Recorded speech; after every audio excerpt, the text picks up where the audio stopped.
If anyone from the public wishes to access the meeting, they can do so by calling the following conference line: 1-929-205-6099, Zoom meeting ID 897-1229-3538, password Bourne, all caps. The Zoom chat will not be monitored. Participants who wish to speak must raise the hand icon until the chair asks them to unmute. All items within this meeting agenda are subject to deliberation and votes. We're going to have a moment of silence to recognize our troops and public safety personnel.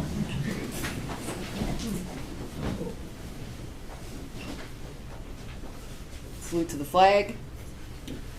Pledge allegiance to the flag of the United States of America, to the republic for which it stands, one nation, under God, indivisible, with liberty and justice for all. And thank you. Okay. So public comments on non-agenda items. I'm not sure if anyone is signed up for public comment, but public comments are allowed for a total of 12 minutes at the beginning of each meeting. Each speaker is limited to 3 minutes for comment. Board members are unable to respond due to the posting requirements of the open meeting law. Do we have anyone here for public comment outside of the agenda items? All right, hearing none. We're going to move right on to our next topic on the agenda is our select board workshop and discussion. This is really a resolution of the outstanding social equity host community agreement.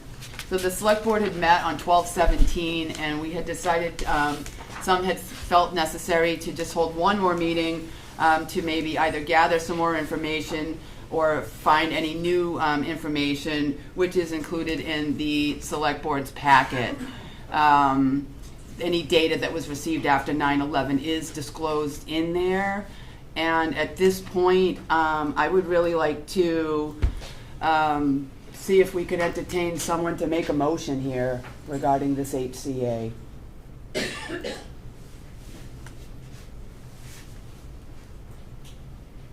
So. Well, are we going to discuss the narrative? The narrative seems to be the outstanding issue. Well, I think we can't really discuss the narrative until we've chosen our host community agreement person, correct? I mean, I think, I'd like to see if somebody wants to put the motion on the floor and get this done. I think we've had plenty of meetings here. We did have a decision of the board that we had, and then we had to get to this narrative decision, and here we are. So, yeah. So the vote was 3-2 for Bourne Cannabis. Yep. The narrative could not be decided upon for HCA applicants, the narrative discussion, and the recommendation at that time was to not initiate the town administrator, not to vote to have the if memory serves me correctly, not to vote to have the town administrator initiate the HCA authorize her to sign it. Right, with the Bourne agreement Cannabis. that we had proposed and was accepted. Okay, Yes. in a nutshell.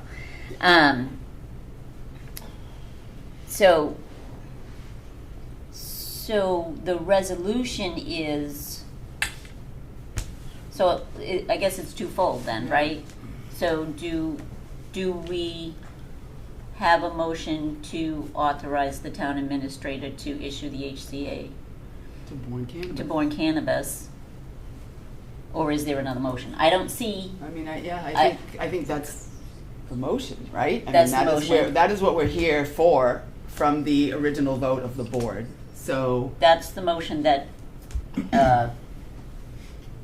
was, right. yeah.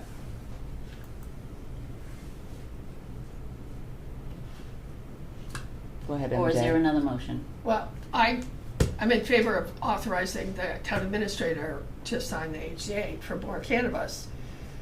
But my recollection, and perhaps Brian Bertram can clarify this, was that his recommendation was that the select board agree on the narrative before they voted that authorization. My impression is that's where it was left, and that's why we've been kind of we don't have a narrative, so maybe Brian could speak.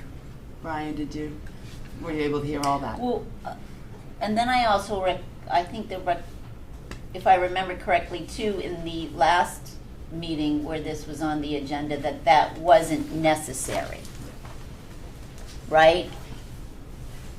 To vote the narrative prior to authorizing the town administrator. No, it's not strictly necessary. I mean, the reason we want the narrative is if we end up having a defendant's decision, we have agreed upon reasons, or at least we have the reasons of the board. As we've learned through other licensing processes, lots of things are said and discussed, and we just want to make sure that it's clear to any reviewer the reasons we selected the applicant that we selected. But I'm perfectly fine if the board wants to entertain a motion and vote to execute the HCA to do it that way. And if we're really struggling with the narrative, I would suggest that what we can really do is just have, presuming that the vote follows the lines of the original vote, and it's 3 who vote to execute the HCA, the same ones that voted to select that applicant, if that's what we do. We just have them state their individual reasons, and then we can include those as the narrative, and then move on from this at this point, because we really do need to figure out what we're doing here and not belabor this any longer. Can I ask one question? Sure can, So please, of I course. believe at the last meeting, it was suggested, I think, Jean suggested that if select board members had specific changes for the narrative, that they bring those changes to this meeting. And she seemed to want more deliberation before the decision, so I'm hesitant to, I think we should. Hear from them, maybe? If, Yeah. if there's anyone who has any changes to the draft narrative then maybe they could be proposed. So Peter and Jean, I know you're both here virtually. Do you want to speak to that? Jean maybe first, and then maybe Peter could offer his thoughts here. Yeah, I was the one who suggested that we do the narrative first. But I'm not gonna, that's just how I want it to proceed. I think at this point, if we work on the narrative, that would be great. I don't have any additional comments besides what I had done. I was just looking for more support for this, the scores, to support the differences in the scores in particular. Okay. Peter? I have no issue with the narrative that's already been, the draft narrative's already been presented. I have no issue with it. I support it in its entirety. Okay. So I have no changes other than what originally, I still feel strongly about my top candidate and the reasons why. I don't take issue with some of the narrative, but I'm not going to support, right, a narrative where, just as though you're not going to support a narrative that, where your top candidate isn't, the narrative isn't in a positive light, right? So I don't have any additional changes. The reasons for NLM for me have not changed as to why I think they're the top candidate.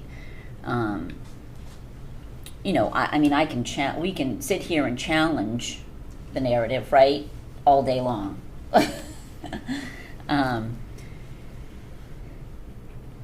Because like I said, I disagree. I think they had a strong plan for diversion and prevention. I think they had a plan for local involvement and outreach. I think that was clearly identified. I think they demonstrated having a diversity hire plan. They were going to give preference to those individuals that were disproportionately impacted by the war on drugs. Consumer education. They want to do a cooperative community outreach. We can go over this.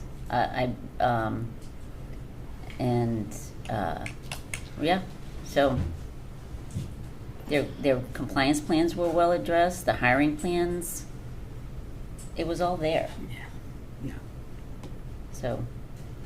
So I think I can, I can sort of piggyback on that. For me, it was sort of the same thing. I haven't changed my decision since my original vote. I chose NLM mostly for me, for a lot of the same reasons that Ms. Sarunian spoke of, but also, the location was really attractive to me. I felt like it was a good place to strategically put the businesses. So, but with that said, we still have to decide, we have to come to a consensus this evening. Tonight's the night to get this done, so, yeah. So, on the narrative, I had put in some concerns about the management team not being as strong as the Bourne Cannabis management, as the management team, and I think that the management team, the strong management team for Bourne Cannabis is no longer listed in the narrative. And that was definitely one of the things that was in the narrative before, so I'm not sure how that was. I think Marlene took our recommendations from the last meeting and changed them according to that. I know that there was one that was removed from, Well, there was the first meeting and then there was the second meeting, so it was the first draft and then there was the second draft. And I don't think there were any changes made after the last meeting. At the last meeting. So, I don't know.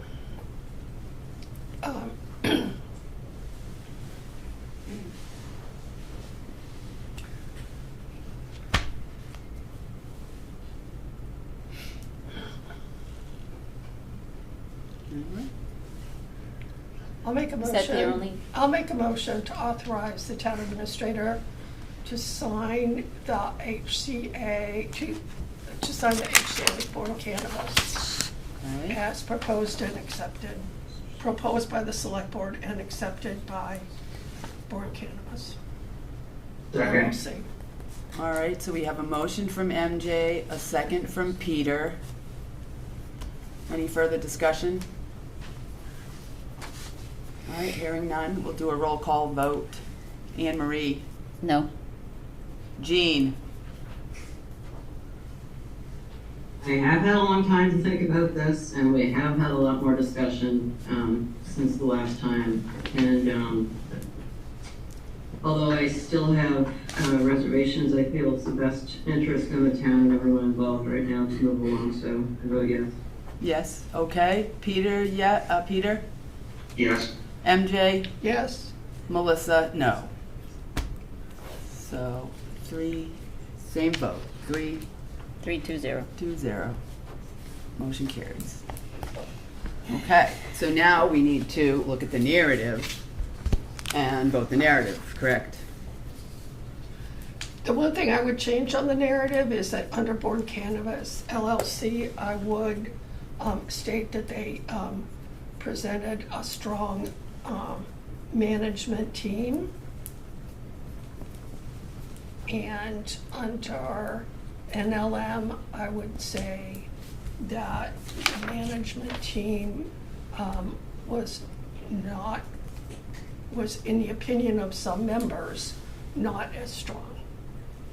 So, I think we removed that from NLM last time because wasn't that something you put in and it was something you had mentioned with the host, with the social equity candidate, and we decided you had agreed that you would wanted that removed. I if think we do should remember. stay away from that Yeah, I altogether do too. as the social equity applicants, because I think it's, okay. We I would- felt like it's a little dangerous. Is to everyone fine with the narrative as it is presented at this point, representing the vote of the board? Again. Does the narrative represent the vote of the board? It represents some of the votes, yes. For me, I guess, the way it is, I don't Yeah. know. yeah, like I said, we Like I said, can my deliberate candidate this was a all different- day thank you. long and Yeah, we will not come to the same Same agreement. again. So do we have a motion to accept the narrative with the changes that MJ proposed? I would make a motion to accept the draft narrative decision for HCA applicants as the November 4th, 2025 draft as presented. Second. So we have a motion by MJ, a second by Peter. Any further Point of discussion? order. Go ahead, Peter. Yes, Jean had her hand up, at least I saw Oh, the camera. go ahead, Jean. Sorry, we didn't see that. Sorry. Yeah, I think, would we be making a vote with, no changes so far? Under NLM, in addition to concerns about the location, I think we should just make that a little bit more detailed. I think that would be, they would involve some, I feel that they would have to go to, for extra, to be allowed to, I don't think they're in the overlay district. I think that they're too close to the downtown, so. But they are in the overlay district. The business is in the existing property, Right. address is in the overlay district. I don't think, Partially in the overlay district. well, the property is a property. Yeah. Okay. How can you just partially put it- About location for now. I think that the line itself was misdrawn. That property is in the overlay district. So the property is a It's in the property. downtown area, but we were trying to only encompass properties that were not accessible to the residential neighborhoods. Well, there's other overlay districts over the bridge that abut residential. Right. No, we actually took everything out. We really did. We went through the process and No. took it. Clay Pond- There's Clay a lot Pond- of text space that we eliminated. I won't belabor the argument, but there are over the bridge, Clay Pond butts residential, that's an overlay district. Further down MacArthur, it butts This residential. residence is out behind. you know, Yeah, the another one Holly abuts Inn. the school Right. fields. They were all eliminated. The only, no, we, all of the properties, all of the roads along MacArthur Boulevard that went off and went into residential areas were taken out. When I was in the planning board, we went through that with meetings. That was a big deal. And there were people from the downtown area that did not want it in Buzzards Bay. So did you want it in That's why did you want it that added into NLM, or are we? I think that, you know, if, It's in the overlay district. just to move things along, just saying they're concerned about the location at this point is probably fine. I mean, that's what it said. I There said- were it says various that. There were concerns so about the location. is in there. Yeah, I was Yeah. just looking for something more detailed, but that's okay. Okay, so we have a motion from MJ, a second from Peter, and I'll do a roll call vote. Anne Marie, No. Jean, Yes. Peter, Yes. MJ, Yes. Melissa, no. 3, 2, 0. All right. Tis a finally done. Congratulations. Okay, so moving on. We have our next agenda item is petition for road work on private way, Tara Terrace and Eldridge Ave extension to include betterments. So we heard this back in November, and we received a lot of letters from the residents through our correspondence. We've obviously received the number necessary, and the folks that put this together have certainly done their due diligence and done what this process desires to have it completed. And Tim reissued the abutters letters. And Tim did reissue the abutters letters, I know. So I will give it to Tim, but I just wanted to just kind of follow up a little bit on that. So Tim, I'm going to let you go, and then we can just discuss possible how we'll handle the comments that we have. Thank you, Madam Chair. Tim Lyden of the Engineering Department. We received a petition for the betterment for Tara Terrace and Eldridge Street, an Eldridge Street extension, two roads that butt each other. We came up with a cost to the solution that was posed to us by the liaison group. We had met several times. I'm going to try not to repeat myself so much from the last meeting. One point I walked away with from the last meeting, discussing the actual work that we're going to do. I kind of want to dive right into that before I get sidetracked. So there's areas of major disrepair for Eldridge Street as well as Tara Terrace. There's sunken, utility lines that weren't backfilled properly, or there's just maybe frost heaving that went from a smaller pothole to a very larger pothole. I will say that the full depth reclamation that we are doing on Eldridge Street, I would say is almost equal to the full depth reclamation we will be doing on Terra Terrace. So I wanted that to be clear. Outside of that, this is not just a pothole repair project. We will be doing a 2-inch mill and overlay throughout the entire project. So at the end of the day, this will be a brand new road. There are several caveats for what the work could entail. The drainage cleaning and the catch basin adjustments. That could be minor, it could be major. They're kind of all in the same ballpark, and you don't know until you open it up. We have that all built into this cost. The cost is not to exceed cost. Everyone will be paying a proportional amount based on their frontage to the overall project, the overall linear frontage of the project. And again, we have greater than 50% signatures for both. We had met with the liaison group several times, probably the most I've met with a working group for a betterment project. I just want to say that just to let people know that we've had a lot of opportunity to have dialogue, and then we met again, I believe, in the fall at the Weary Traveler, and again this past December for the meeting that we opened up this discussion. That being said, I think I'd rather just leave it to questions and comments beyond that. All right. So I'll go around with the select board first for questions, comments. Go ahead, MJ. I just want to say thank you very much for the additional information in the packet about the extent of the work with the mill and overlay and the detailed explanation of what's involved. I think that really helps understand what the project is and how much of a repair it is that will really benefit the neighborhood and really help make it the way it should be. So I'm totally in favor of the project. I think the additional information really is helpful, and I appreciate the neighbors putting all the work in to get together and bring this to the select board. I think it's a worthwhile project, and we'd be happy to have it at town meeting. So. Yeah, I think, Tim, like you said, you've had a lot of conversation, you did due diligence, and I don't think there's any surprises here for the residents to understand fully what the project entails, the costs of it, and, of course, we always hope, fingers crossed, it comes in under budget, right? And I know there is some contingency in the other 30%, so, which allows, the residents opportunity to really manage the project and within their finances, right? Because this is going to be a hit to people.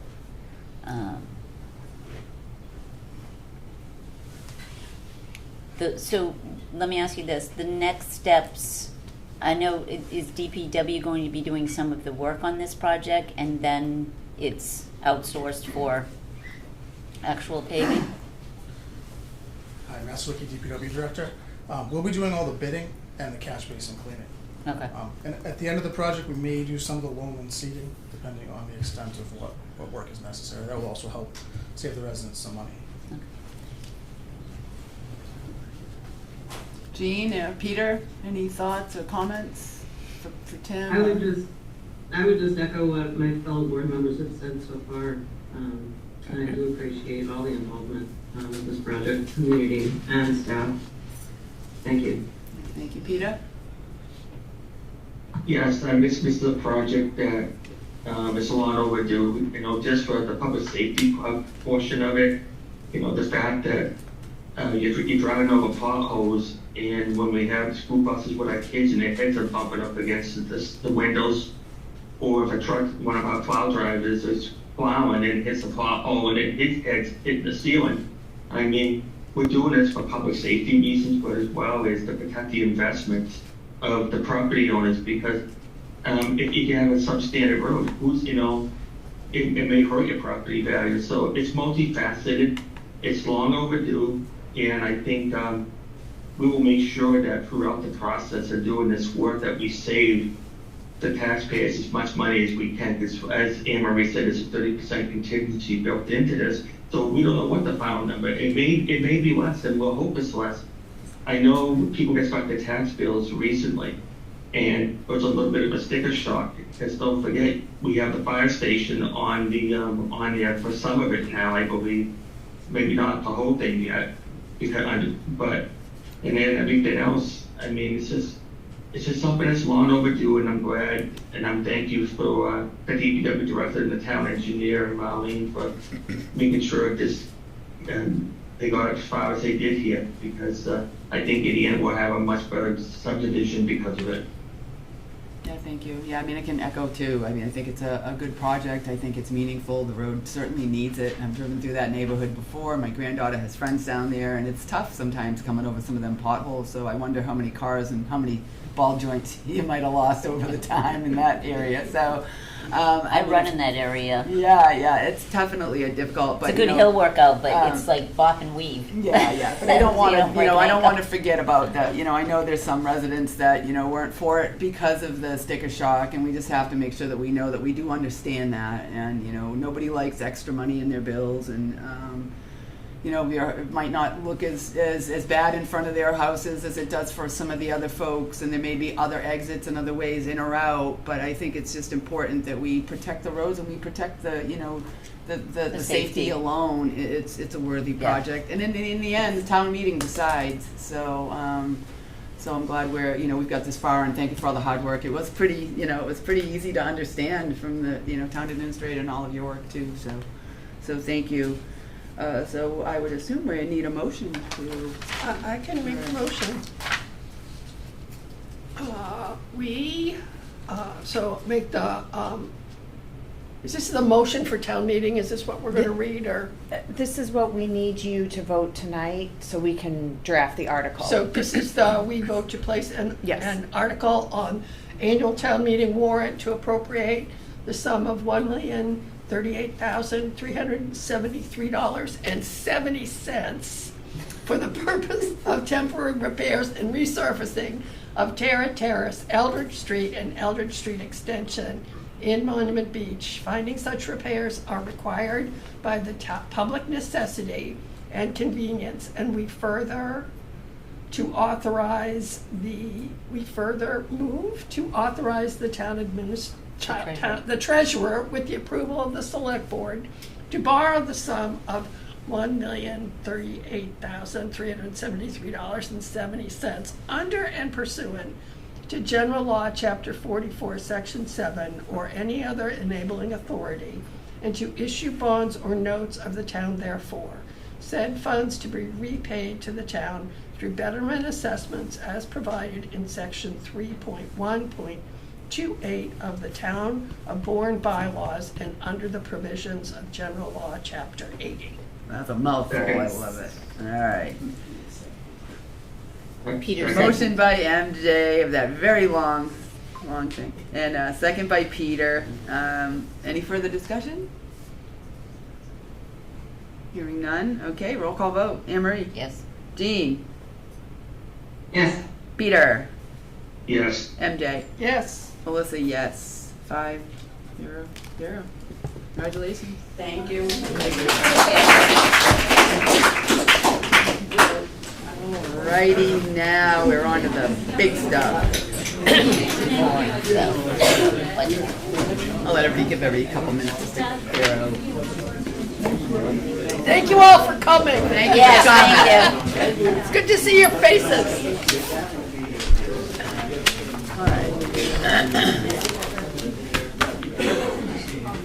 Okey-dokey. Smoky.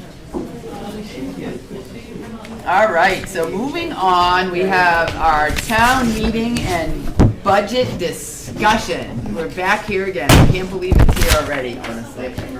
I can't believe it's been a year ago today. Yes, it is. A year. Isn't that crazy? Yeah, just, wow. That was a year ago. Wow. Time flies. It sure does. I mean it. And our first item is the, it's A, FY27 Capital Projects Budget Book, Tab 3, and I don't have my budget. Oh, you want to share? Yeah, maybe. We can share if we need to, sorry. I don't know why I didn't bring it. Do we It have is a online. PDF of it on? It is online. All right, I'll Yeah. just do that. You do I'll just that? do that, yeah. All right. So, sorry. I forgot to bring it Okay. tonight. I was trying to get here a half hour early and forgot my book. Instead.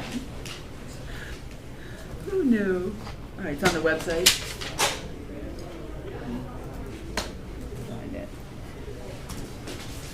So the budget is under the town meeting budget, the budget book is under Town town meeting meeting. budget proposed. Thank you. And then the capital projects is a separate thing, but that's the detail on the capital. Annual town meeting. I get the capital outlay book. So if you go to the town administrator proposed budget, Okay. tab 3 is in there.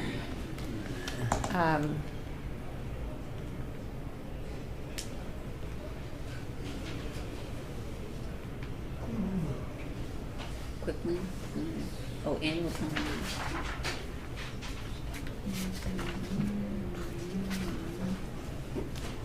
Did I do it? I think so.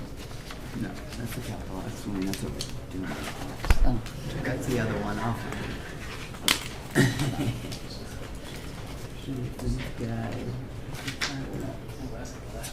Here. Administrator.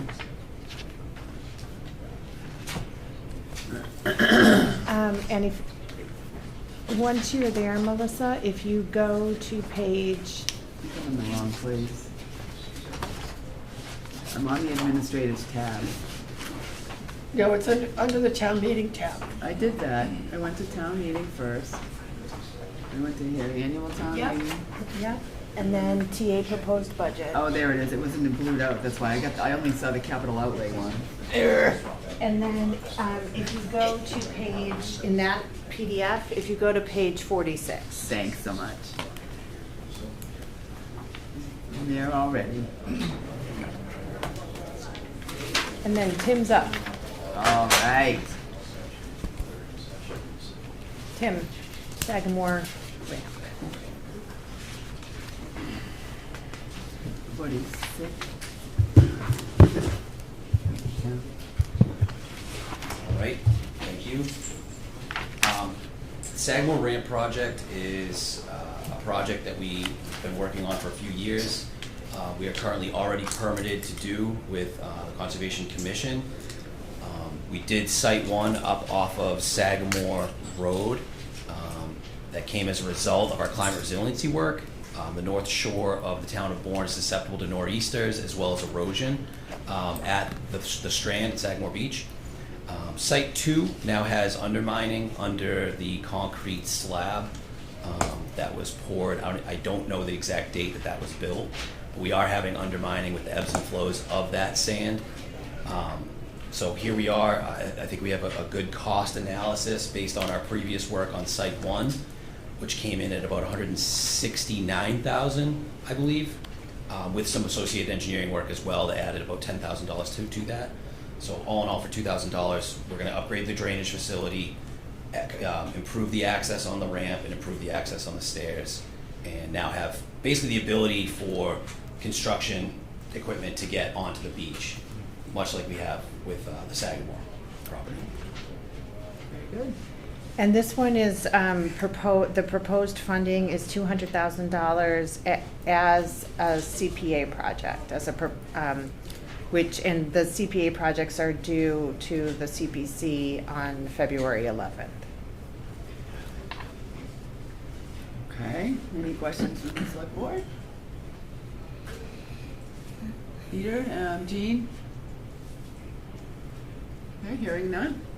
Can I ask Go questions ahead, about the please. other projects that Sure. we're not? So, so the projects that we're not doing are the MS4 outfall upgrade and the townwide speed study, and I thought we were doing, is the next project the GIS? We're doing that, right? Yeah, Yes. the Okay. GIS. Okay. Upgrade. You can talk about the GIS and then I'll ask about the other ones. Okay. Yep. Yeah. So again, engineering department. So map the GIS. I mean, it's listed there as a map G. I wouldn't exclusively, be locked into working with them with the upgrade. I use them to get the basis for the quote. So what we have is we have hand edited assessing maps right now currently. What we'd like to do is make that digital and make that to be able to be easier to upgrade and to maintain. One of the joys that we kind of have with our handwritten assessing maps, we have distances and plan references with those distances. The plan reference is very huge. So creating an attribute that goes with the line layer, that goes with those plan references, is something we'd look to get a start on. It's just like a foundational work to go forward, but then to also have a forward-facing GIS with the assessing program that people can go online and click on. I mean, we are kind of deficient in, giving our residents that service, or anybody that works in town. And I think it would be, it's time. It's time. And I really am running out of the ability to edit Mylar by hand. They don't source the ink in the pens anymore and things like that. So I think we'll take that money as basically really more than just a startup. It'll get that whole program going. Yeah, we gotta get with the, I mean, technology is important these days. And if we can't keep up with our GIS, yeah. So, anyone else? MJ, Peter, Jean? I think it's a No, great it's expensive too. project. Yeah. I think it's a great project. I mean, I think the GIS updates have seem to take forever, so I think it's really great. This is really bringing us into the current technology. It's really awesome. It'll give us the ability to do more things to it too. It's basically a starting block to have add-ons if we want to add things later. Perfect. Thank you. Thanks. Anything we can do to give our employees tools to do their job most efficiently and effectively, I just think we need to do it because, we all will benefit from this article. Yeah, there's no doubt the tools, you're only as good as the tools you have to get the work done these days, so I definitely This support is something. really labor intensive. Yeah. The hands, yeah. All right, next, we have the police vehicle replacement, so Chief Esip is coming out to see us. Chief Esip, Bourne Police Department. Thanks for having me. So first project is for our annual vehicle replacement. This would be for 3 vehicles, 2 Dodge Durangos and 1 Tahoe or similar, all 3 of them patrol vehicles. We found the need to keep 1 larger profile vehicle for transporting items and also larger people. And the Durangos are a great general use vehicle, but we need we need several types to keep our patrol well suited. This cost is $275. The price of the Durango fully equipped will be $91, and the price of the $91,000, and the price of the Tahoe or similar fully equipped would be about $93,000. Be happy to answer any questions you may have about the project. Thank you. I'll go around the select board first, of course. Peter, go ahead. Yes, Chief Esip, before we go any further, I want to say thank you very much to the police department and the fire department for what you guys have been through over the weekend, with the fire on State Road and with the unfortunate resident that took his life over in Bourne. So, sometimes you guys do a lot, we take it for granted, but it's nice to get to say thank you and kudos when we can as well. So, on that, I do support this article. Thank you. Does this include this is the whole rebuild, right? I mean, this is built from scratch.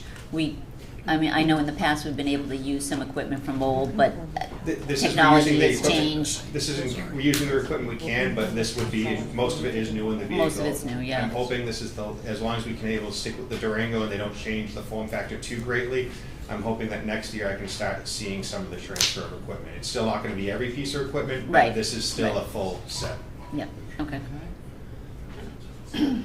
Anyone else? I have a question. Go ahead. So the original request was for 5 vehicles, Yes, right? ma'am. And you're doing, which was 2 Dodge Durangos for replacement, right? Mhm. And 1 other Dodge Durango for replacement, 1 Tahoe for replacement, and Was the Silverado, which was new? I mean, what So was? the original request was to add another patrol pickup truck to our fleet. So right now we have Okay. one pickup truck in our fleet. We are finding that with the way the town is and also with the projects that are coming forward, that we will likely have a need for having two operations going at the same time that need to transport items or towing. The second vehicle that was part of the original request was a replacement admin vehicle. Both of those I am comfortable with pushing off to a later date when it's more feasible for the town. But the three that I have before you today are the ones that would definitely need to maintain our operational. Okay. Anyone else? Yeah, I mean, I watched the capital outlay committee, so I heard, got a pretty good detail of what you were doing, and they asked you a lot of questions in those meetings, so I didn't have to ask any. So, yeah, I think I'm good there. I think the big question is, we need 5. You're asking for 3, and ensuring that the other 2 is like sustainable for your department, for safety So of our officers, and the additional patrol pickup that would have been a new vehicle to our fleet. So it's not a replacement. That is one that we can look at next year or the year after. The admin vehicle, I believe, looking at the existing status of our fleet, we could probably extend the life of an admin vehicle 1 more year and be fine. All right. I have another question. Sure, go ahead. So what are we doing with the vehicles that, what are we doing with the vehicles that are being replaced?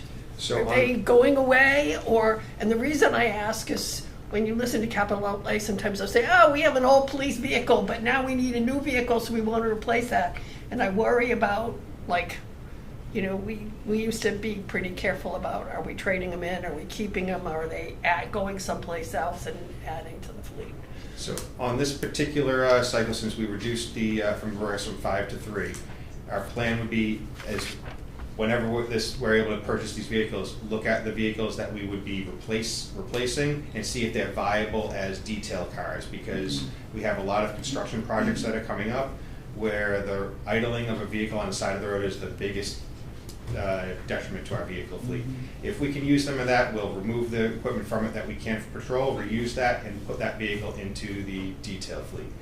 If it's not viable for that, it most likely would not be viable for elsewhere in town, and at that point we would be trading it, which honestly it gets us about $5,000 credit. Yeah. It's not a huge, but that's the plan. Yes, but keeping them, we still have to insure them. And so when you keep keeping them and you're insuring them, then our insurance goes up. So I just watch a lot. So thank you. I totally in favor of at least this. Thank you. Yeah. Next, we have the police record management system. So for the record management system, we have our current record management system was installed in the mid-90s. It has not had many major upgrades to the software. It's still built on outdated architecture.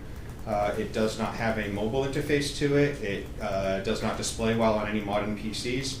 And while it is the most popular police record management software in the state, all police departments that utilize it are actively in a phase of looking for another product. The company that owns it right now, they do not actively develop new features for it. They have a new product they are pushing people towards. With that, our department has been setting up open houses to look at different vendors. We held one last month with 3 of the top tier vendors. This company that we're looking at right here, Central Square, one of those. And it's time to move on. We need for the data analytics, for the ability for an officer to have access data out in the field real time that they need. We're at that point. So this would be a project for $163,000. So this is originally, when we were looking at this about 3 years ago, ballpark was about $500,000 for this project. Wow. It's become a very competitive environment, and we're seeing steep discounts in the cost. So the quote we have on the table right now has approximately $150,000 discount on it for being a long-term customer of the vendor. It is not anticipated that discount will continue into FY28. I can't predict where it's going to go, but it is. They're very excited to have us as a customer and keep us as a customer. Wareham has gone with this vendor. And so have a neighbor that's using the same product. I do want to caution with this project that because our product is so old, our annual maintenance costs for our record management system is very low. We pay about, and I say that, we pay about $30,000 a year for our annual maintenance.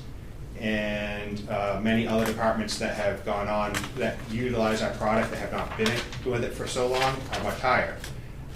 Moving to the new version of the software, it would jump to about $90,000 a year. That's a big jump, $60,000 difference.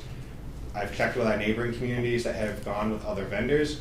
They're looking at anywhere from $100,000 to $150,000 a year for their annual record management software. So even moving to the new version of the software, it's still discounted from what other communities have that are similarly based.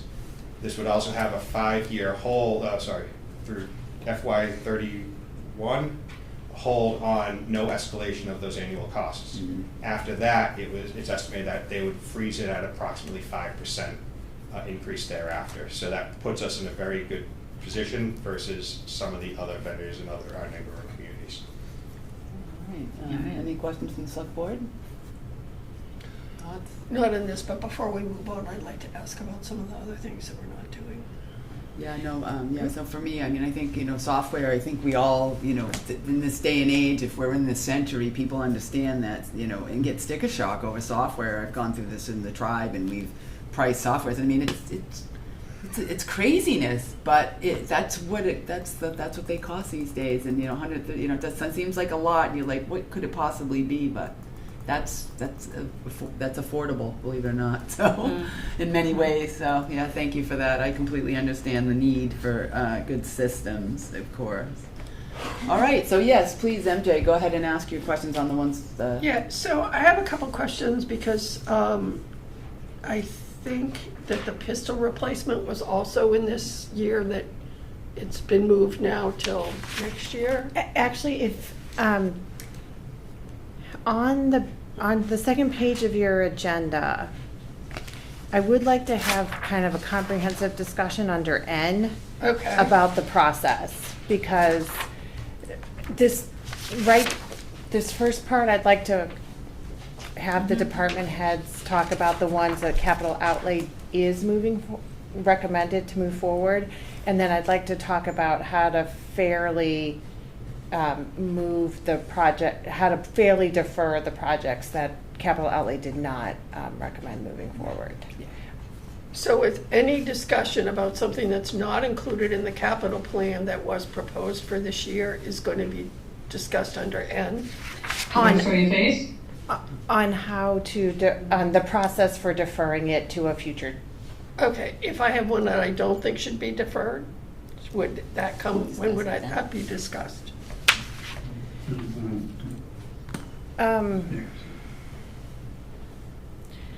So, I'll discuss it, we'll discuss it then, whether, I mean, there's a project that I have a little bit concerned about, so I want to make sure I have an opportunity to discuss it. Okay. This change that was. All right, so if we have no more on the software, on the police record management system replacement, then we can move on to fire structural PPE if we're done with TV. Thank you.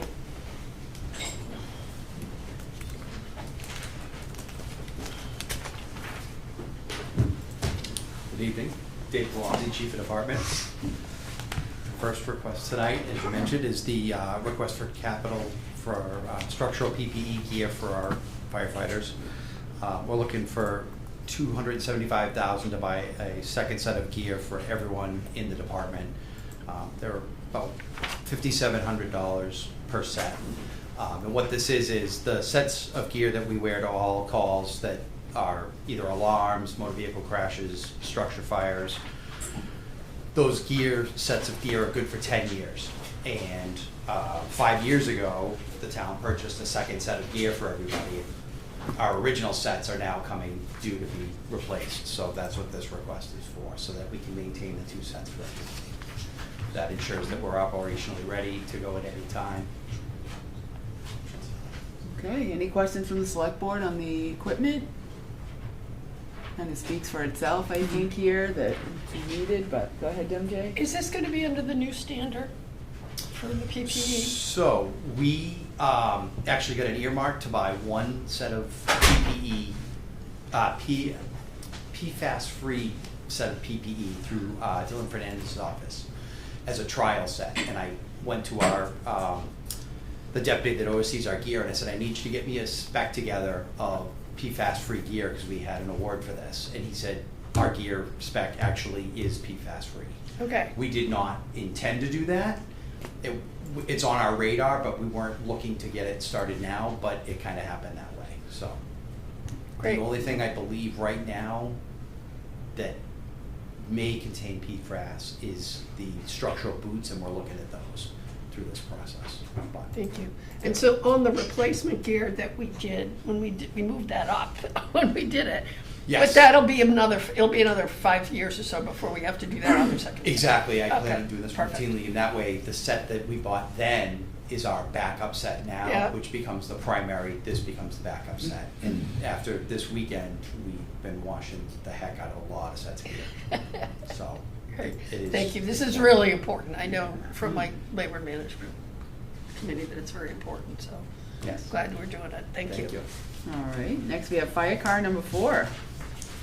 So fire car number 4, this is our fire prevention officer's basically mobile office. He essentially lives out of this car because he's on the road constantly. And his current vehicle is a 2014 Chevy Tahoe. It looks like it, it feels like it, and it works like it. Our original intent was I'd hoped we would have been moving him into one of the other vehicles sooner, but it didn't happen that way. So when we reinitiated this position a few years ago, we kind of deferred that, but we need to get him something that, one, works better for him, and two, is a safer vehicle. We're looking to go with a similar one to the model that we used for the deputy chief's vehicle, which should be here any day now. It's gonna be a Ford F-150 pickup, which takes our gear and puts it outside of the passenger compartment, puts it in the rear, so there's none of that cross-contamination. All the tools that he needs to do his job are kept out there instead of in the bed of the SUV. So it'll work much better for him, and it'll be functionally useful, both for emergency response, which he still does, and for the fire prevention role. And that's $85,000 for the truck, the cab, set up pretty much identical to the deputy's vehicle, with the exception of the rollout bed part will be set up more for his tools than the incident commander's role. Okay, any other questions? Select board, Peter, Jean, anyone? All right, looks like we're good. Okay. on that. Thank you. Thank you. Next we have the DPW Shore Road over Pecasset River Bridge. Good evening, Matt Sawicki, DPW Director. So one project we're bringing forward this evening is the design of the replacement for the Singing Bridge. The total cost we've estimated is $594,000. Due to when we went through the capital process, this was a very important project to us, so we'd like to split that cost with Chapter 90 to make it more affordable to the town. This is going to include structural design, roadway design, traffic management plans, and traffic design. There'll be a community engagement officer as part of the project, environmental permitting, survey, wetlands delineations, hydraulics, geotechnical, and tidal monitoring. Everything that will be needed to replace the bridge. We did a study last year that was in the capital booklet. There was an option to do kind of a smaller repair, but that was about 1.6 million. And to replace the superstructure, their estimate is about 2 to 2.1 million. So we feel at this time it doesn't make sense to do more repairs that we're going to be coming back to in the future. That's why we're proposing doing the design to replace the full bridge at this time. This is going to be a major project. It's going to inconvenience the entire town. I wish I wasn't up here saying we had to do this, but I think it's important. It's DPW's #1 priority this year and probably the next couple of years to get this project moving forward. Select board? Peter? Jean? No? All right, MJ? Yeah, go ahead. So you're proposing $297,000 from free cash and $297,000 from Chapter 90, right? Yes, that's correct. What is our Chapter 90 allotment? $3,409,000.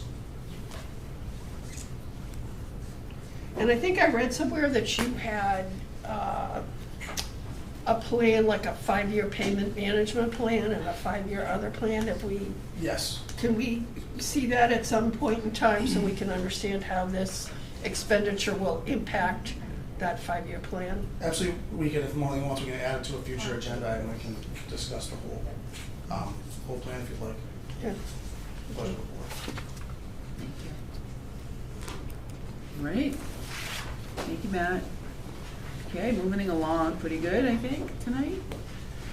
So next we have schools, safety and security upgrade, $150,000 from free cash, and then we have schools, window security, $70,000 from free cash. Hi. Great, thank you, good evening, and Happy New Year. Yeah. So we have 2 projects in here today, both are prioritizing safety and security. One for the window security and one for cameras, servers, and other parts. So my colleague Jordan can answer some specific details, but I'm happy to also answer. Thank you. I did receive this one specifically on capital outlay, so I understand the importance of these windows, it's with the mirrored glass so that people can't see in. And I know that there was a talk about maybe doing just the first level. That's what this is, Yeah. it's just the first level. The first only. floor, yeah. Yes, of all schools that need it. So, we'll swap out shades on the second floor. If they're still good, we'll swap them up. But this is essentially making sure the entire first floor has the shades and has the protective window film in the places that are most vulnerable that would stop an active shooter and keep the glass in place. Perfect, thank you. Any questions, MJ, anyone? Comments? I have a question about the central office project that's not listed. So that's eligible for CPA because of the historic building. Have you thought, are we not doing that this year for CPA, or are I you gonna? believe we are, Jordan, if you wouldn't mind. As you said earlier, MJ, the application is due February 6th, and it'll be in by February 6th. Thank you. Okay. Thank you. That was quick. All right. So next we have iSwim, a loader, $634,350 from retained earnings, and then we have iSwim transfer station, $13,516,000 from borrowing. Go right ahead. Good evening, Asa Mintz, Operations Manager at iSwim. First item we have is that loader. As you know, comes before you every 3 years or so. It's a frontline piece of equipment. We currently have a good trade-in right now. We run them about 6 to 7 years, about 13,000 hours. And by the time we trade this in, it'll be right around there. So it's time. It's a good trade-in. They give us $155,000 for it, which is great. We've kind of held their feet to the fire a little bit on the trade-ins. We've threatened to go elsewhere from Caterpillar because we've been pretty loyal to Caterpillar. We like them, but when they kind of slowed down on the trade-in values, we threatened to go elsewhere. So they've really upped their trade-in values, which is nice. So it's like I said, $634,000 coming out of retained earnings, and that's about it. It's kind of routine. I hate to say it. For $600,000. Select board? Thoughts? No? Pretty straight. Okay, I thought so too. The loader. All right, transfer station. Load it up.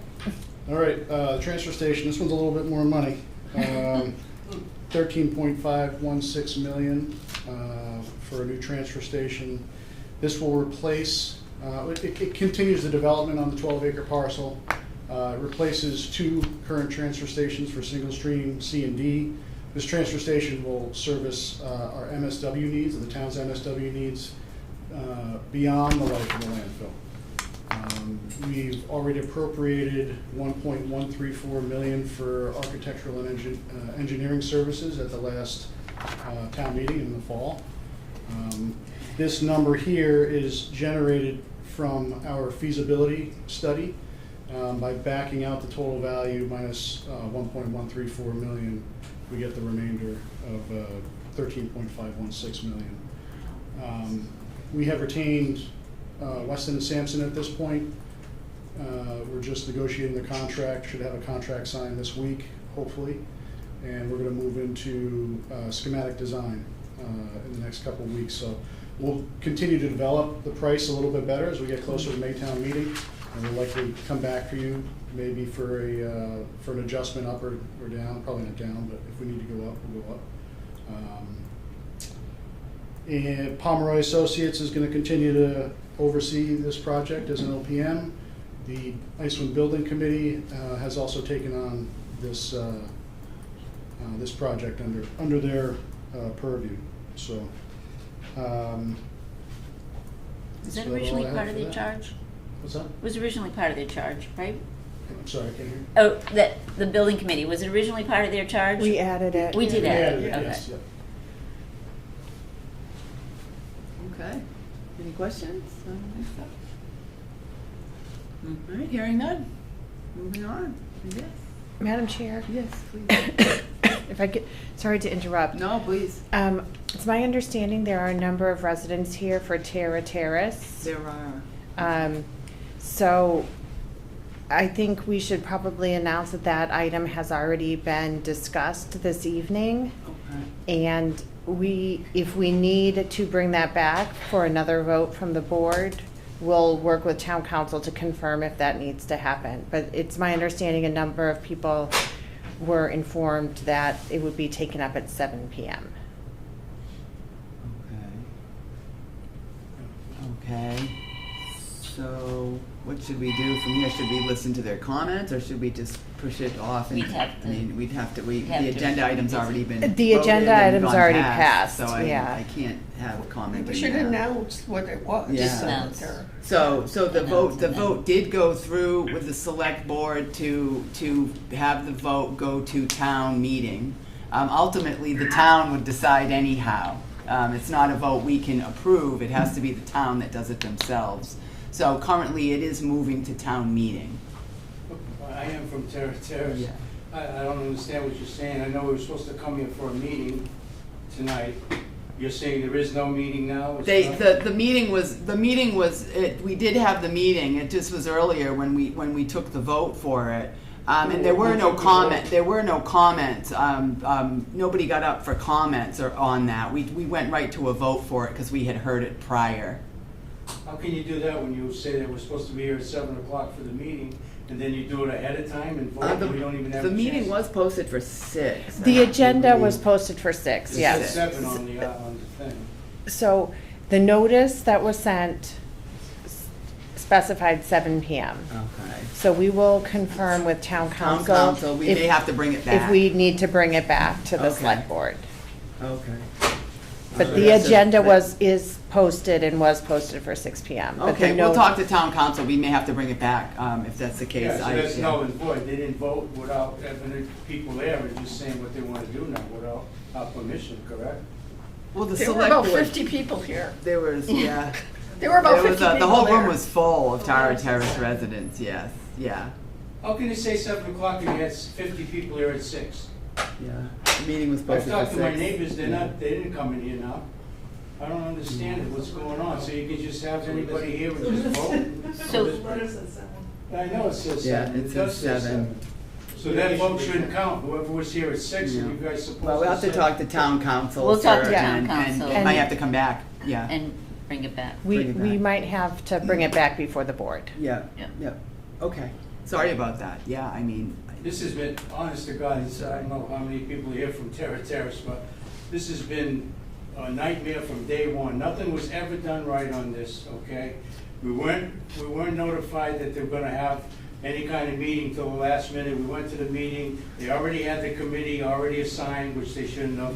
It should be a bunch of us that live on that street should get together and assign who we want for that committee. That was never done.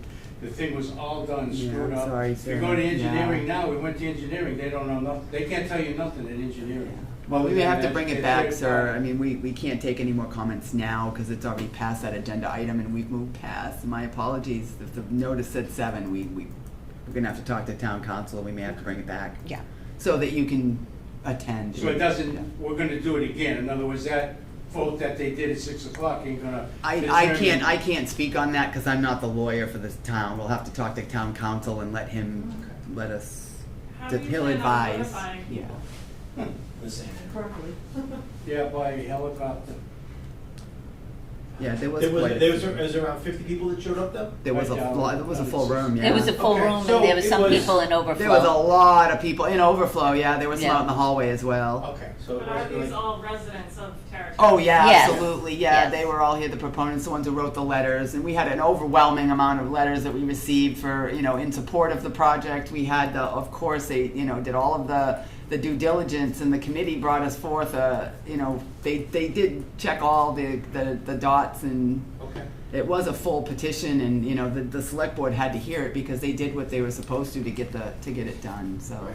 we Okay. apologize on the time. That's good news. We just showed up at the wrong guy at the wrong time. Yeah, my apologies. Well, But because of that, we'll have We to had have we town- had we'll another have- meeting for the cannabis that was originally it started at 6, so it didn't go as late, so the Tara Terrace came up a little quicker is what Are happened. we allowed to know what the Go ahead, outcome go was ahead. at that meeting? Yeah, we voted to put it on, we voted to put the repair of the temporary repair on town meeting for town meeting to approve Yes. the money and the betterment. So it'll go to town meeting So it's still as not we a done vote. deal? No, it has to be It approved still by has the to go to town. town meeting, that's the process, the Yeah, annual town we meeting, don't- the we first can't Monday in just- May. We can't say, Okay. yeah. We I'm don't not blaming approve it. anybody here, I'm just saying, it's been from day Yeah. one, it's been all messed up. I have apologies, It shouldn't be yeah. involved with Eldridge Street either, it should be just there, I don't get it. Yeah. Madam Chair? Yes, I'll sir. be on the lobby from the engineering department if anybody wants to speak with me. Sure. beyond this. Yeah, if you wanted to talk to Tim, he could certainly give you some more information if you needed it. Yes. Yeah. Alrighty, thank you. Thank you. Thank you, ladies. Thank you. I'm Sorry about that. Didn't realize they were here from. I was wondering when they came in if it was for Tara. We Sorry. moved pretty quickly through Yeah. the HCA is what happened. Yeah, sorry. Well, we will get this straightened out. Yeah, we're gonna have. Yeah, that was Yeah. unfortunate. We were moving fast and cannabis got done fast. So. All right. So back to next we're past the B. capital projects. We're on B, police department operating budget. Tab 5.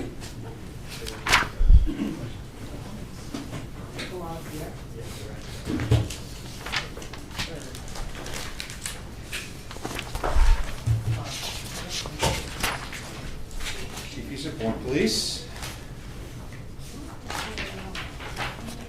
For expediency, would it be easier if I just addressed the changes to the budget? Yes. Wonderful. please. Appreciate that. So, can I also reference them by just number, or do you want the name of the line? Number's fine. Number's fine. With me. Sure. Is I that won't fine speak for for the the board? board, Yeah, but. make it Just easy doesn't- for you. I'm Thank sure you. you've said it enough times by now. It's fine. Numbers are great. So, just going to discuss the changes. So, majority of the salary changes are, everything in the 5100s are all tied to collective bargaining agreements. So, 5111 is a $10,000 increase for contract related. 5112 is increase of 56,922 contract COLA related. 5113, that's an increase of 102,418. That's a combination of increase due to the collective bargaining agreements that have been settled for Unit A and B, as well as last year we utilized the entirety of our 911 grant to offset that line. We usually use a good portion of that 911 grant for equipment such as MDTs, computers in our cars, and also dispatch equipment. We're reverting back to just our placeholder of $50,000 of that grant for that line. So that's why you see a larger increase there. 5115, police salaries, $17,858. They currently do not have a CBA, so this is steps only. 5118 through 51294 are level funded. So then we move on to 5130 overtime. That is a $52,500 increase. Historically, we average between $600,000 and $800,000 in the overtime. We've been moving to get that overtime more better funded. Working with the town administrator, we're getting very close to that, so this is a good step towards that. 5141, longevity, $100 increase, collective bargaining. 5142, $25,000 increase. It's That's differential pay, and that's because it covers a lot of things that are affected by collective bargaining agreements when they increase. So this is to make sure that line has the proper funding in it, based upon updated CBAs. 5144, same as the last one. This is holiday pay based upon increased collective bargaining. 5240, we're now into services. So building and grounds, $7,000 increase. This accounts for increases that we've seen in our pricing to maintain and clean the range. The pricing for we have an electronic key system that helps track all the keys that we have in the building, make sure they don't go missing and that they get signed out by the right person. Fitness equipment repair, we've had increased repairs on those items, and also a virtual range that we have that has a service agreement on it, the new agreement is higher priced, and some other miscellaneous building related expenses. 5246, R&M contracts. This is our copiers, our radio equipment. This is a $1,000 increase to offset the increased cost for those repairs. 5275, rental equipment. These are, we have 2 Connex trailers that are on property. They have not finalized the increase. They have informed us that there will be an increase to those rentals, expected to be about $500. We don't have that firm yet, but this makes sure we have enough funding for those. Those 2 trailers are used to store traffic safety equipment, emergency management equipment, and also 1 trailer is just our police evidence that is not fit to store in the building. 5305, IT services data processing. This is to offset increased costs on our policy management software, our security system. We've had some upgrades to our security system, including additional doors and cameras in the building. That each item we add increases the cost of our annual service agreement.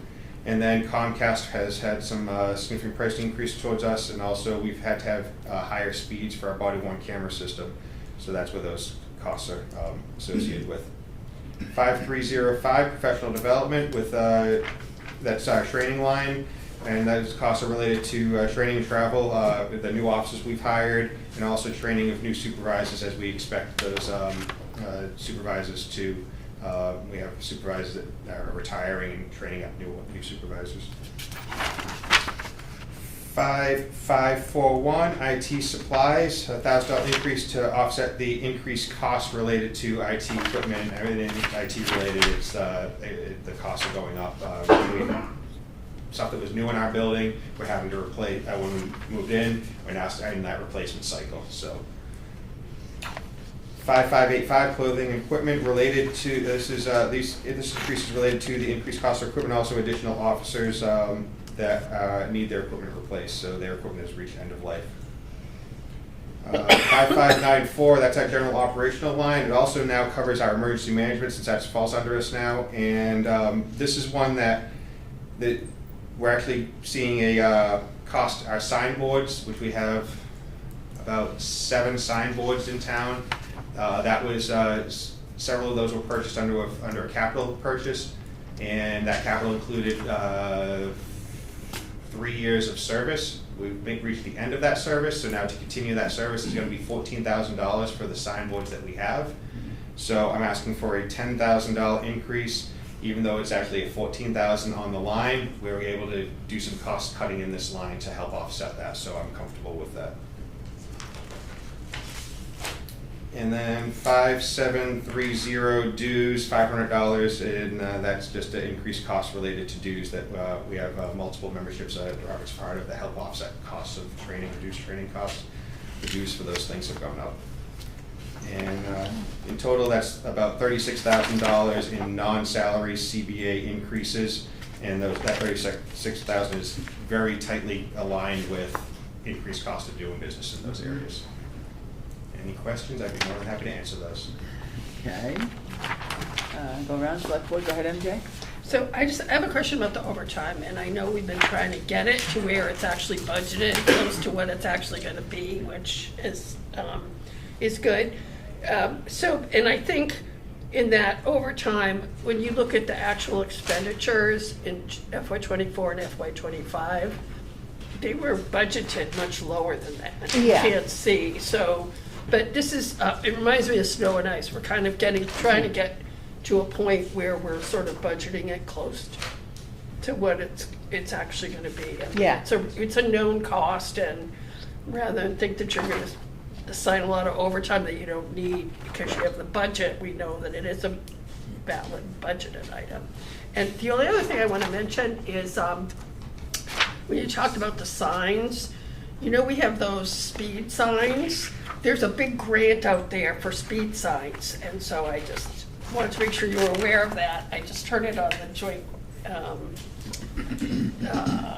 that joint transportation meeting, they announced that. So I think we could use more, because I always hear people that want them.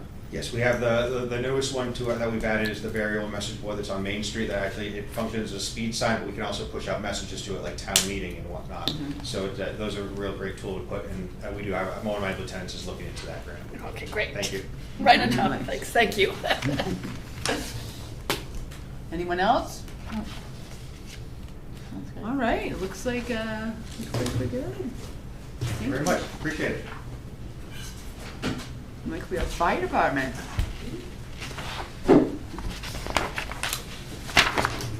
And actually, before I get started, one of the things I should have probably done earlier, Peter Meyer had actually kind of touched upon it, is the fire we had Saturday. Wanted to thank Chief Isa and Dan and Asa for their departments, their assistance they gave us that night. Couldn't have done what we did without them, so just wanted to acknowledge them. So, thank you.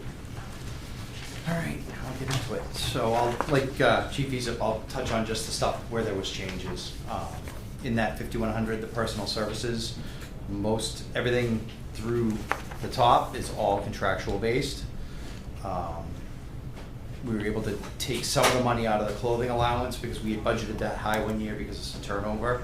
So I was able to reduce a little bit of money off of that line. The overtime, same thing, that's gonna go up because it's gonna go up. It continues to be an issue and we're working on it, but that's for that. Longevity, that was contractual based, that was increased. The call company compensation, I was able to decrease that a little bit. We're having less call personnel and their availability isn't the same as it used to be, so we're not spending as much out of that line, so. Our EMS administration, that's basically our overtime that we devote towards running the ambulance.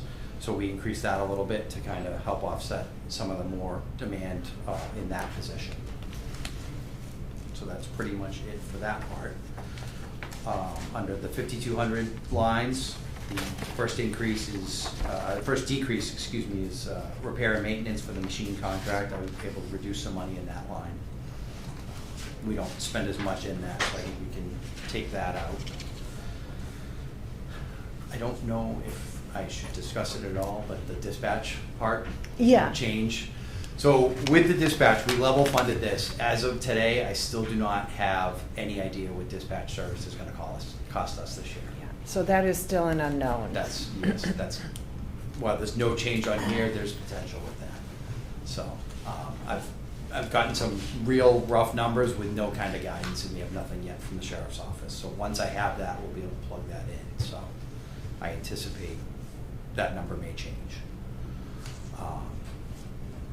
Moving on, I decreased a very little bit of money out of our medical supply budget.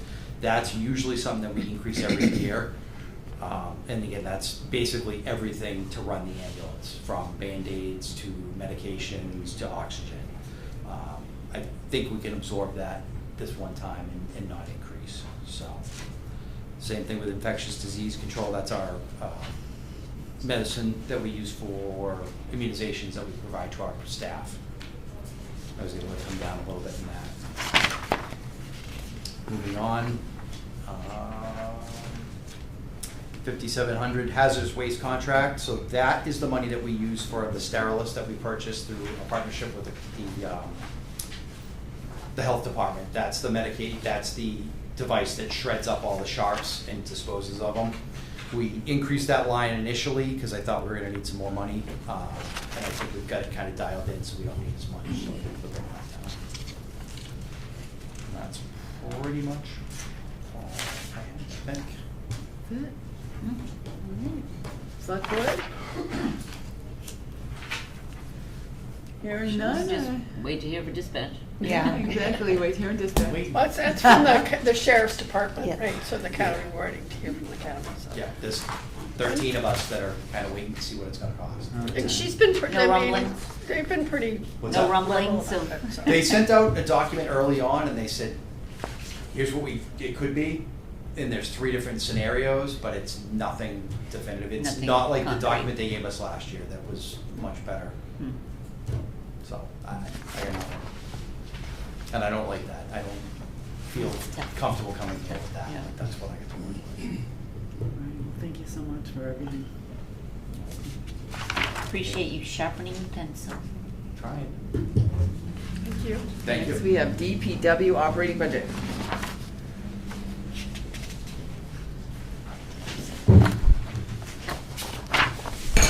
Quite a few items, please bear with me. And actually, before Matt starts, so when I presented my budget proposal last week, I messed up on the 2 promotional opportunities. They're both laborers to skilled laborers. I thought one of them was a truck driver, but I was incorrect there. So there are 2 promotional opportunities built in, like we had talked about, but both of them are upgrading a laborer to skilled laborer. So I just wanted to correct that. Thank you. Good evening, Matt Sawicki, Public Works Director. I'll just start with a quick summary. We have an operating budget this year of $3,154,867. It's an increase of $108,988. Of that, $94,093 is personnel costs, and $14,895 is supplies and services. The majority of our increases are contractual increases. We did propose a 7% increase to our overtime budget to compensate for the salary increases since the new union contract in FY25. The largest increase into supplies and services was $10,000 for contracted services and highway, and $5,000 for parts into the sanitation recycling trucks. We also had a small increase of $1,345 for safety equipment.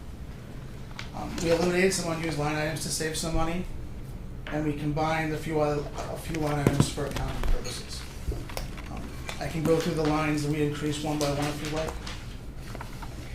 Before we do that, can I ask a question? Sure, please. So we made a change a couple of years ago where things that were separated out are now Yep. all together. So the highway and sanitation is now all together in this public works section. So am I correct in Yes. that? Yeah, okay. Thank you. I just want to make sure I'm got my remembering correct. All right, thank you. I can go by page number, and if that's okay, I'll just tell you the page I'm on with the changes, if that works. On page 42047, the first increase is a contractual obligation for the DPW director. Then we have a contractual obligation for the other administrative staff. That's only $720. That doesn't reflect the contract per se this year. There was a math error last year, so it's a smaller increase than is actually the contracted increase we have this year. $700 to overtime, which is a 7% increase, as I briefly spoke about before. There's a decrease in longevity due to a previous math error. We eliminated the next 3 items, $400 for light trucks, $200 for office equipment, and $650 for repair equipment. We haven't used those line items in multiple years, so we decided to eliminate those. The next increase is on page 42048.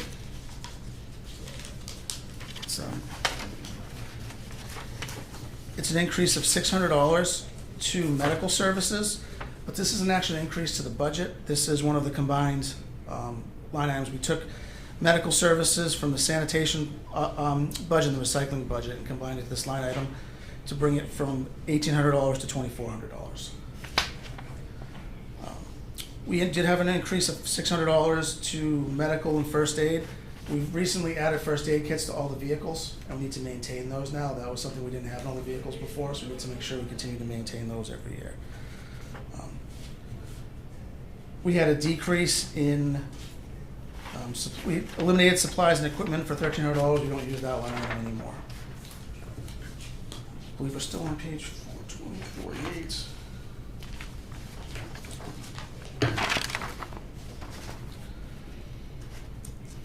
On page 42049, at the bottom, we had a decrease of $1,400, which actually was transferred to the licensing in Public Works, which you'll see later on as we go through the budget. On page 5240,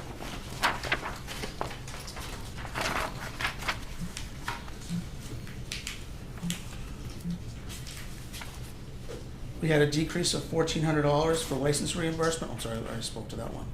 I'm sorry, I missed the $10,000 for contracted services in highway. That was on page 4240. I apologize for that. So on page 4250, we have a decrease of $500 in medical supplies, which was combined to the admin.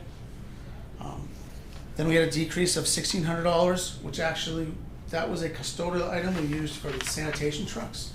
But we combined that in the vehicle maintenance department further down the budget. Also on that page, vehicle supplies and parts. We did add $2,000 to the vehicle parts for DPW sanitation. We're having a lot of cost increases with the parts and also the tariffs we've been finding have been adding to the increased cost and kind of hiding them inside of all costs. And we did have a decrease of $1,500 in license reimbursements, as that was also combined to Public Works. If we move to page 42051, we had an increase of $16,135 in salaries. That was a contractual obligation. We also proposed a 7% increase to the overtime budget of $1,610 to also compensate for the union contracts. Next line item was custodial supply and cleaning. That is where we combined the $1,600 from sanitation, but we were able to reduce that by $600, so it's not a total, there was a $600 savings there. Other supplies and books, that's not, everything's electronic now, so we don't need to carry that $100 anymore, we can clean that out of the budget. If you move on to page 42052.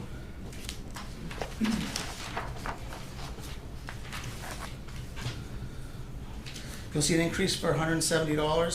That was just for additional safety equipment we calculated out for the year for additional costs. The next large increase you'll see is for $66,870, $807, I apologize. That is for salary increases for the laborers.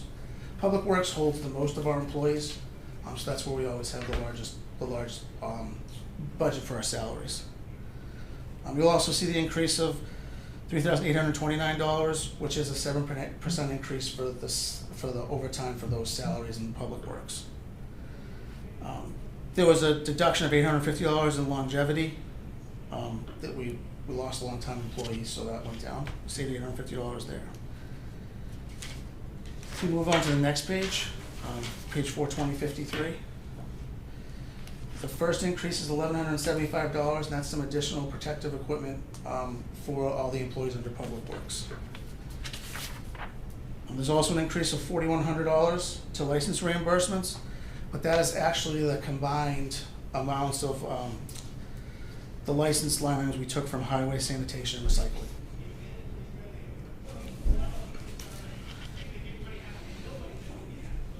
On that same page, you'll see a reduction of $100 for medical services. That was moved to the administrative aspect of the DPW budget.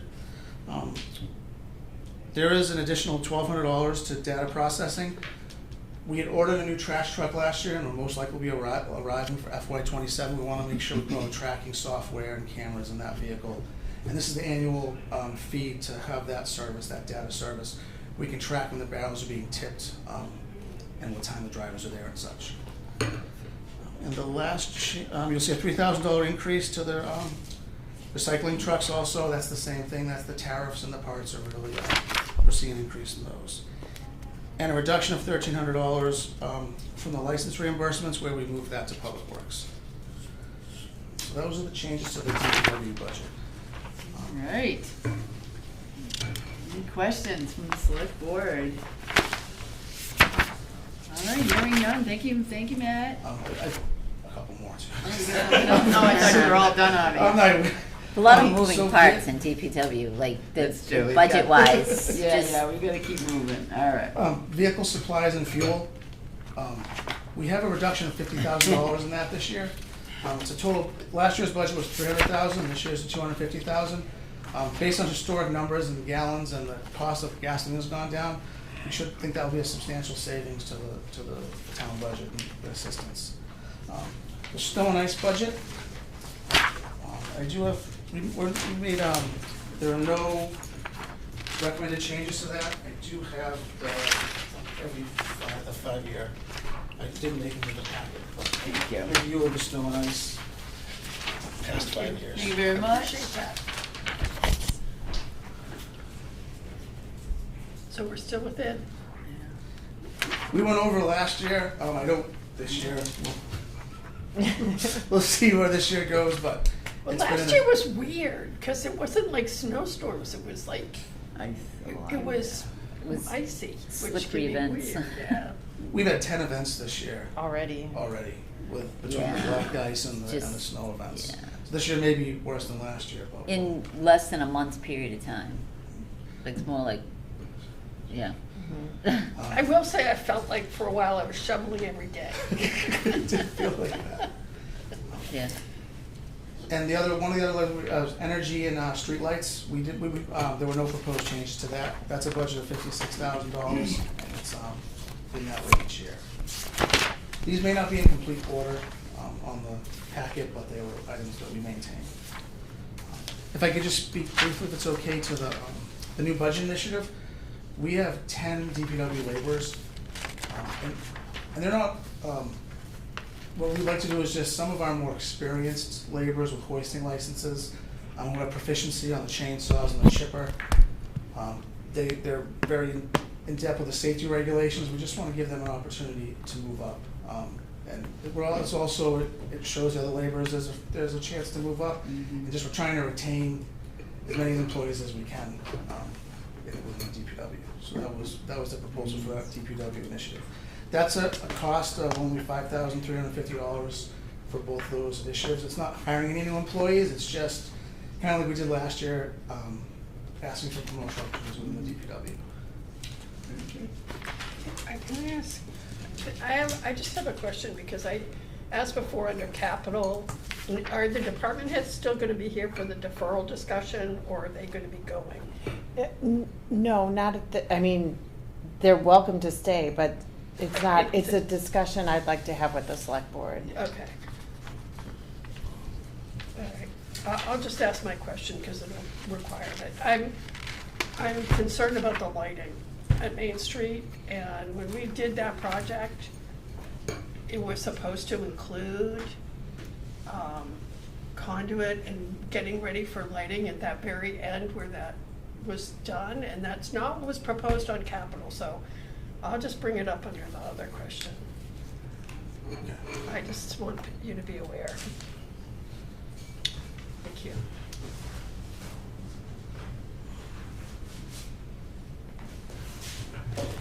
Enough books there. So if it's okay, the facilities budget was kind of moved around, so there's no historical numbers. I can hand out a spreadsheet that has historical numbers, if that makes it a little easier to follow along at this time, if that's. So technically, the historical numbers are in the 100s, because we moved it out of general government in the 100s. So in the 400s, it's not showing any historical. We have the historical data, it's just in your 100s. So Matt has combined that, but that's what's happening there, is facilities moving from general government to DPW, function areas. Thank you, Matt, you're so thorough. Thank you, that's very helpful. Yeah, great. A big paper that I can actually read. It was part of it, too. Look at that 17. 10 by 14. Matt has a special fondness for spreadsheets. Melissa, Yes. through to the town administrator, that spreadsheet that you just passed out, could someone email me a copy of that tomorrow, when they can, so it's like, you know what you guys are talking about? Yeah, Matt would have to do that, yes. Like Email Or it to everyone, Marlene, because Marlene I can't could- scan this, it's Yeah, too send big it for my to me. scanner. Thank you. So the facilities budget, I am definitely new to the facilities budget, so there's not a lot of changes we proposed. We're still, Steve and I are still kind of getting into it and seeing where it needs to go. Just before I go line item, there was a $42,074 increase to the entire facilities budget. The current budget being proposed $900,917. Of that, $42,574 is personnel costs and a negative $500 is supplies and services.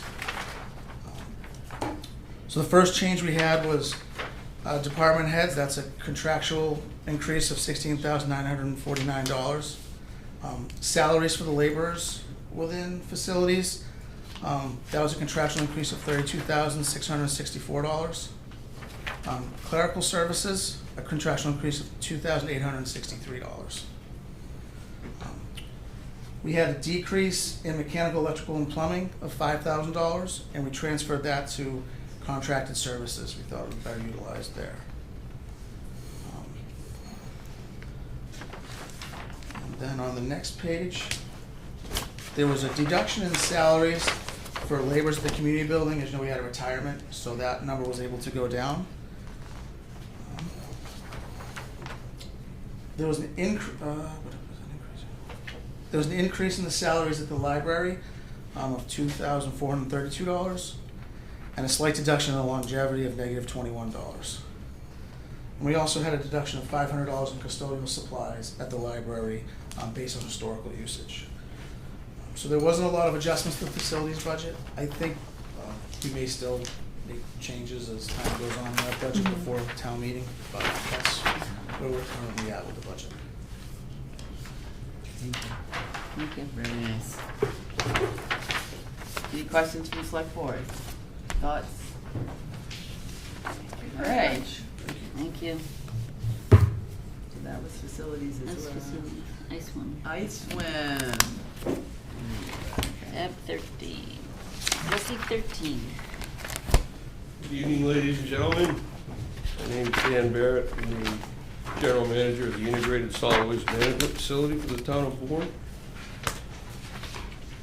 Like Matt, I will hit the highlights for you and give you guys a break. Any questions about anything that you see, let me know. Let me start off by talking a little bit about last year. It was a good year for us. We finished up well. We finished up strong. Through the efforts and the assistance of the town administration, as well as the finance director, we were able to buy down a lot of our debt. So we're still taking care of that before we enter into the new debt that we're going to see pretty soon. So we were able to save some money there. Of note, my favorite account and the historians and the folks who follow ISWIM will know it's 5294-999 other contracted services. I knew you were going to get a laugh out of that one. But what we were able to achieve, it really had nothing to do with us. We'd like to say we're the greatest business managers in the world, but Mother Nature helped us. As you know, there was quite a drought last year. We moved about 3.5 less million gallons of leachate, which ended up dropping a little over $650,000 to our bottom line. So that helped out a lot. And the reason I bring it up is we don't know what next year is going to bring. So we found the budget this year, again through working with the administration, to be very workable for us. It gave us the areas or abilities to move around. C&D tonnage actually was up 2,000 tons. 5294 didn't reflect that much because of the leachate, the drop in expensive leachate. But we do have the flexibility now to move. There's always that fear that we don't have enough money in that account to cover. We're making money running the transfer station, but we have to pay the bill. So I think we're finally in a good spot with that as well. So from there, good news about last year, and hopefully we'll keep it going this year. I'll move into the budget, this year's budget. Can I ask a question though? You sure Can can. we get that other contracted services breakdown You certainly can. for last year and this year. It doesn't have to be tonight, but I like to see it because understanding those numbers is helpful. I can send it to you, MJ, or email it to Marlene, Yeah. but Email I'll read it Marlene, to you. So the full board should get it, not just Right, me. well, Yeah. whoever, but I'll read it to you now so you know. Leachate is budgeted at $4,620,000. C&D, construction and demolition removal, is budgeted at $2.3 million. Temp labor, which is our paper picking and laboring force, is budgeted for $140,000. Hydros, the company that ran our scrubber and also worked with us on the pilot project, maintains those facilities where they're not in use now, I'm happy to say, but we still pay them to keep them up in case we need them again. Scale maintenance is $10,000. Fire suppression, which is the things, we have a couple of fire systems, but what this $30,000 covers is the hazmat sheds, the fire extinguishers, and other things around the site. It's not necessarily the building sprinkler systems.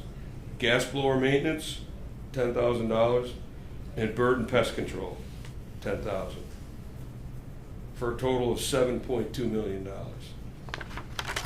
Last year, because of the favorable weather, we finished up with a surplus in that line of $2.1 million. So we were very happy. That's not to say that we won't need it next year, but keep our fingers crossed. Also I've mentioned there is the salvage removal, which is all of the metal, the textiles, all the things you see that go into Dorothy's, as well as the other facilities, the refrigerators, the television sets. We were getting very, saw a lot of action in that account over the last 3 to 4 years. And again, we were able to put money in there to give us the flexibility to handle it if we needed it. I'm very proud to say that, and I think Marlene and Eric will back us up, whatever we don't spend goes right back into retained earnings. We don't have a whole lot of anything else that we need. We're doing very well, and we appreciate the support of the Board of Health as well as the town. Anything else on those? We'll go right into I'd like to see the... last year's too, What? breakdown on actual. What's that? I'd like to see last year's contracted services. It was the same. We kept it the same. I'll give it to you, though. I'll Yeah. get it, yeah. Yeah, We'll get it thank for you. Now on to the budget. I'll discuss mostly just the increases. Line 5246, section 019. I can give you the page to start on. Thank you, Erica, for giving me that information.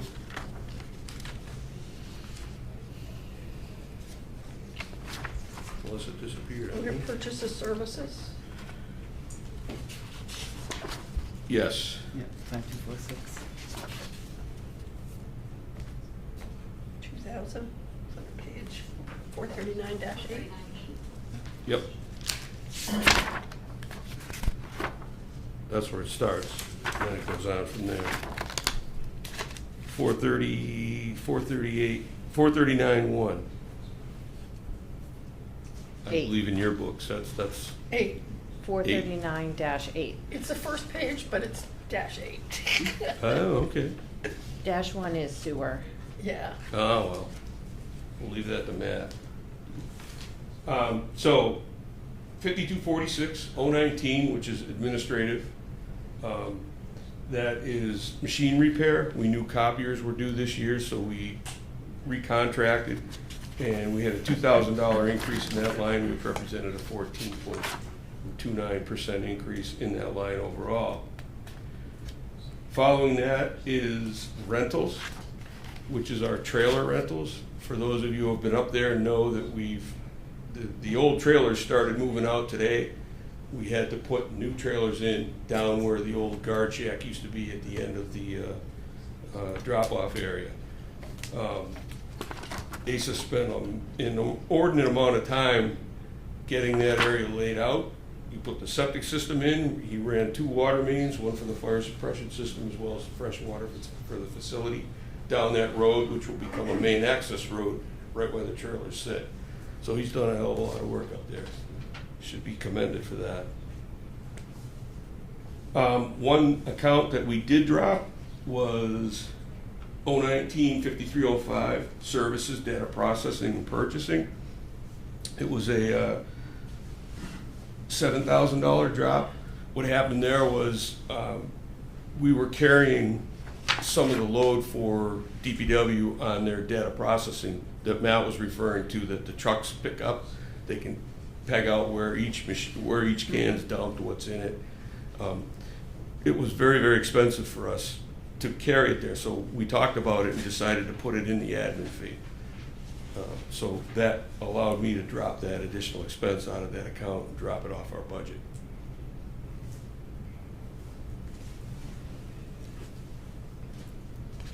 And then principal and interest, Erica will let you know those numbers are pretty close, but I think, what do you think, Erica, another addition into principal and interest? I'm going to talk about debt later, so I'll touch on that. Okay. Okay. I stay with the garbage, I don't get into the debt.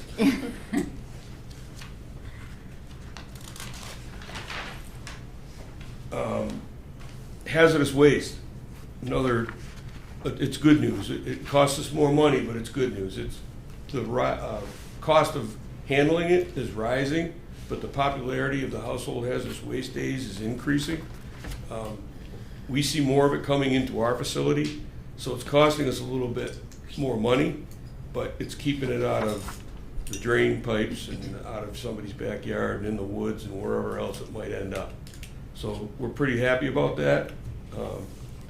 It went up $15,000 to 25%. I was warned by the outgoing manager of the hazmat department for the county. She retired last year. She said, get ready, because it's coming. It's going to go up.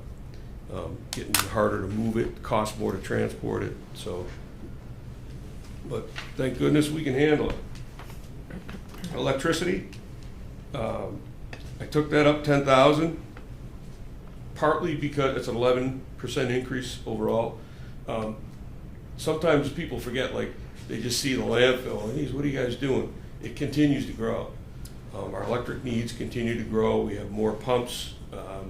You know, just the electricity alone to keep that facility going goes up.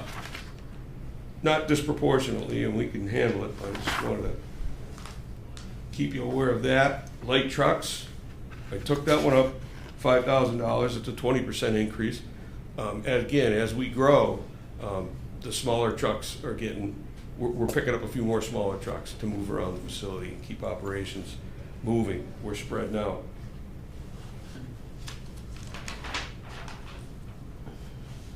Next, vehicle supply, lubrication and oil, it's $582,999.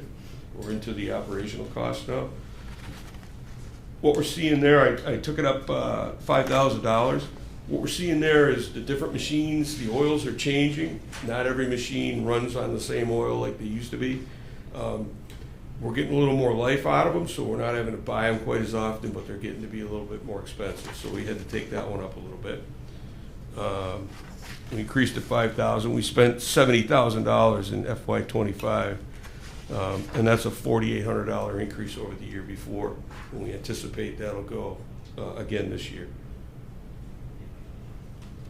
First aid and supplies, again, our staff is growing.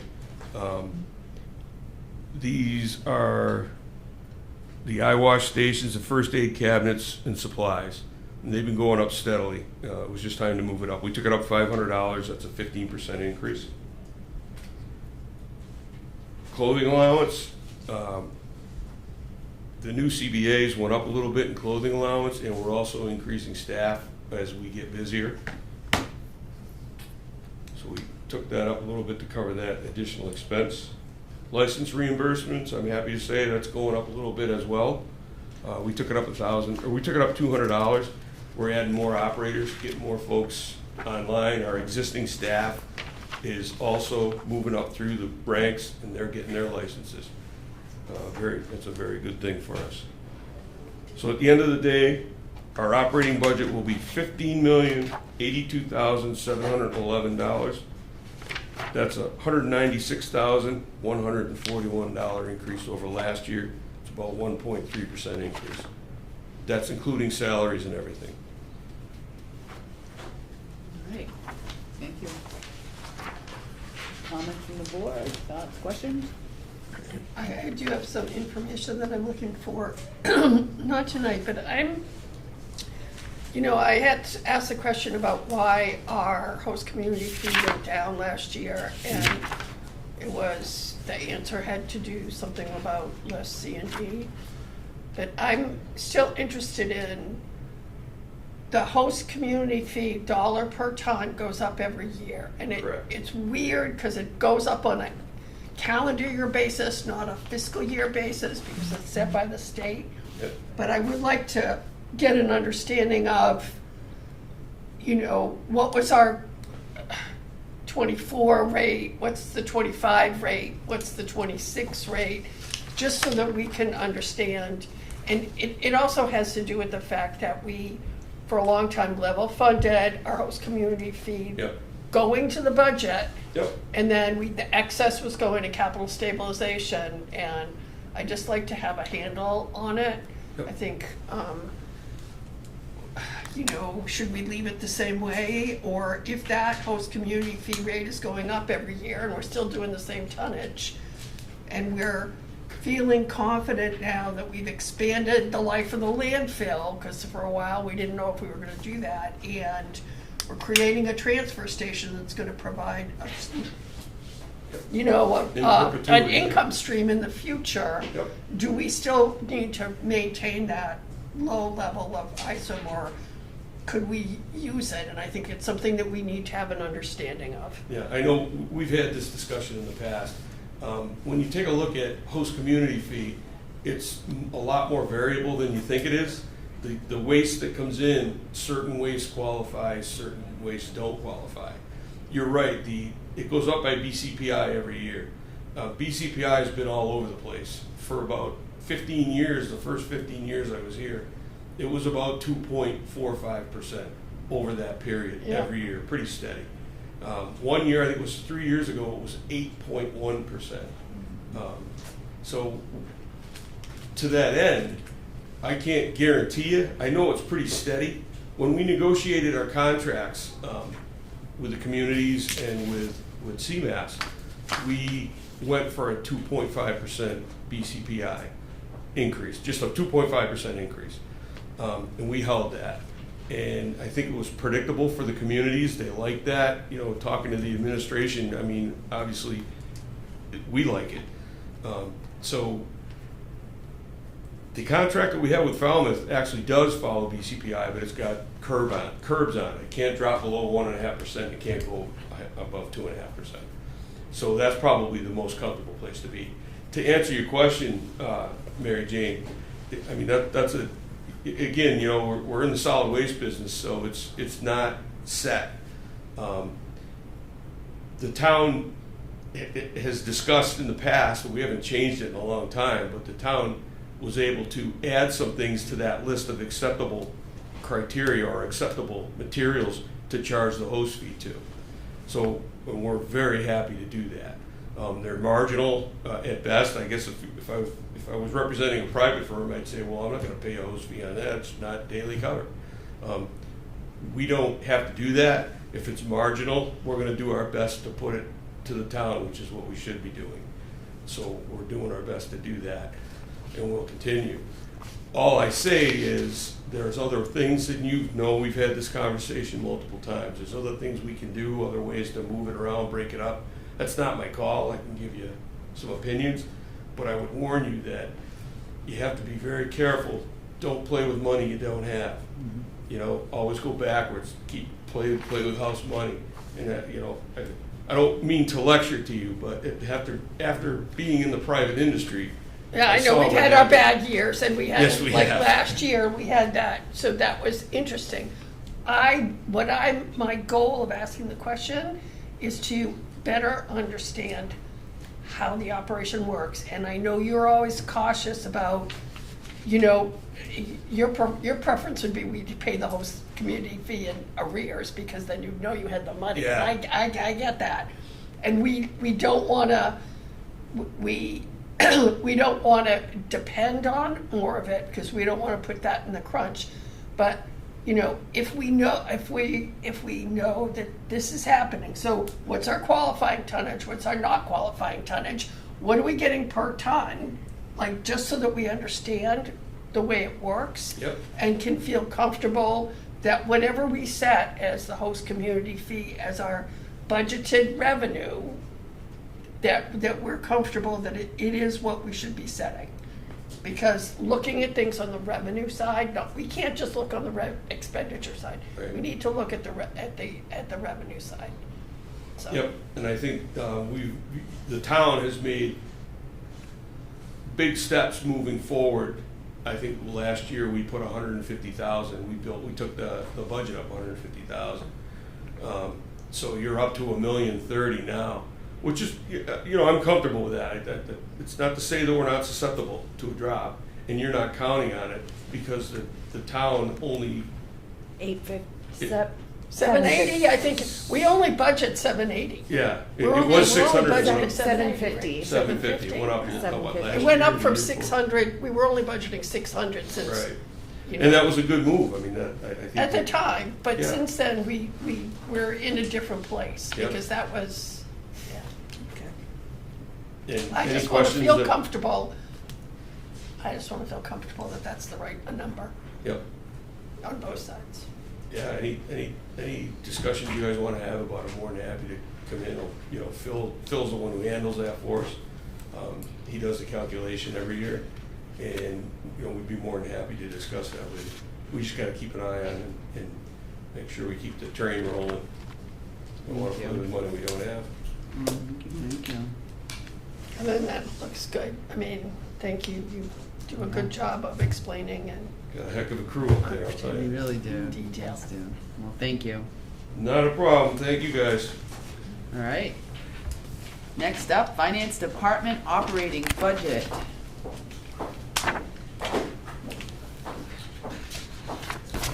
Good evening, Erica Fleming, Finance Director.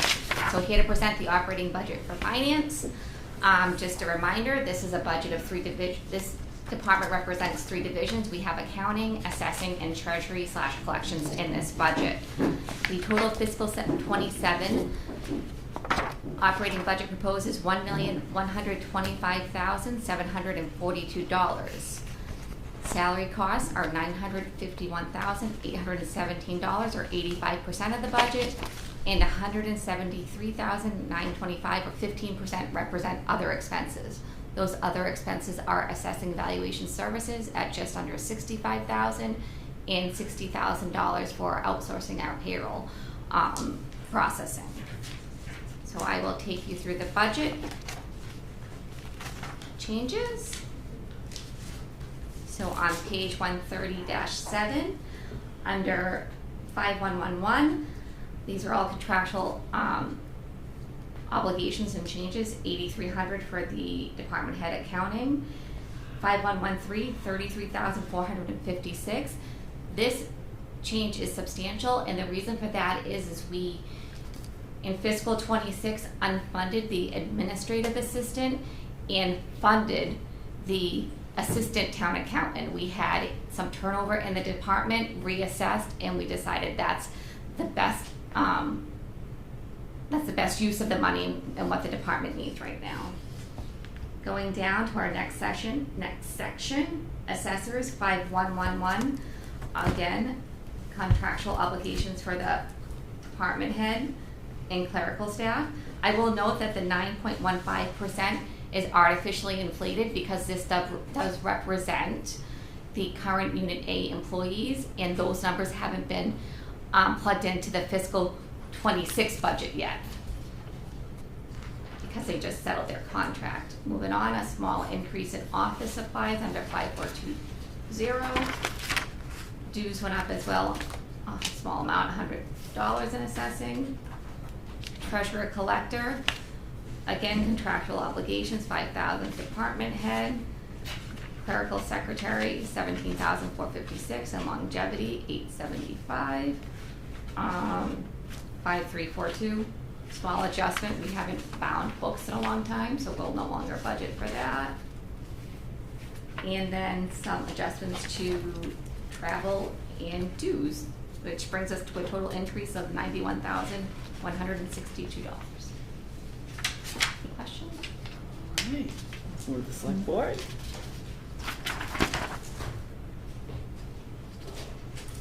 See, Jean must have dropped off. I don't see, that's not her phone, I don't think. She must have fell off. Yeah, I think she did. But Peter is still here. She's in California, right? So can I just ask a question? Please do. So, so the assistant town accountant is back on, and the pay, I'm just So in 5113, so I had no changes in total FTEs. We had in accounting, there was an administrative assistant. Right. She resigned, so we decided to bring back the assistant town accountant. So that position. So the account clerk, the assistant went down from 4 to 3, and then the assistant town accountant went back up to 1. Assistant town accountant is back up to 1. Okay. Yeah. And the administrative assistant was 4 and went down to 3. That might be Oh, spread you're over. looking at the, yes, yes. Yeah, it might be spread over all the Yeah, different department, departments, right. but that's what it shows on the Yes. FTE thing. Yeah, so in Thank total you. it's the same. Okay, got it. Anyone else? All right, hearing none. Good, thank you. Town Administrator's Office operating budget. Thank you. So the major change here, as I noted in the budget proposal last week, is removing the funding for FY27 for the Assistant Town Administrator. So that is what's driving the decrease in this budget. The salaries are contractual. The percentages, as Erica mentioned, are a little bit off because the 2006 numbers haven't been fully updated yet. The contractual reserve decrease of $3,000 is associated with the Assistant Town Administrator position. And travel was taken down $1,000 because we just have not been spending that line. So I wanted to just briefly show you the impacts for removing the funding for that position.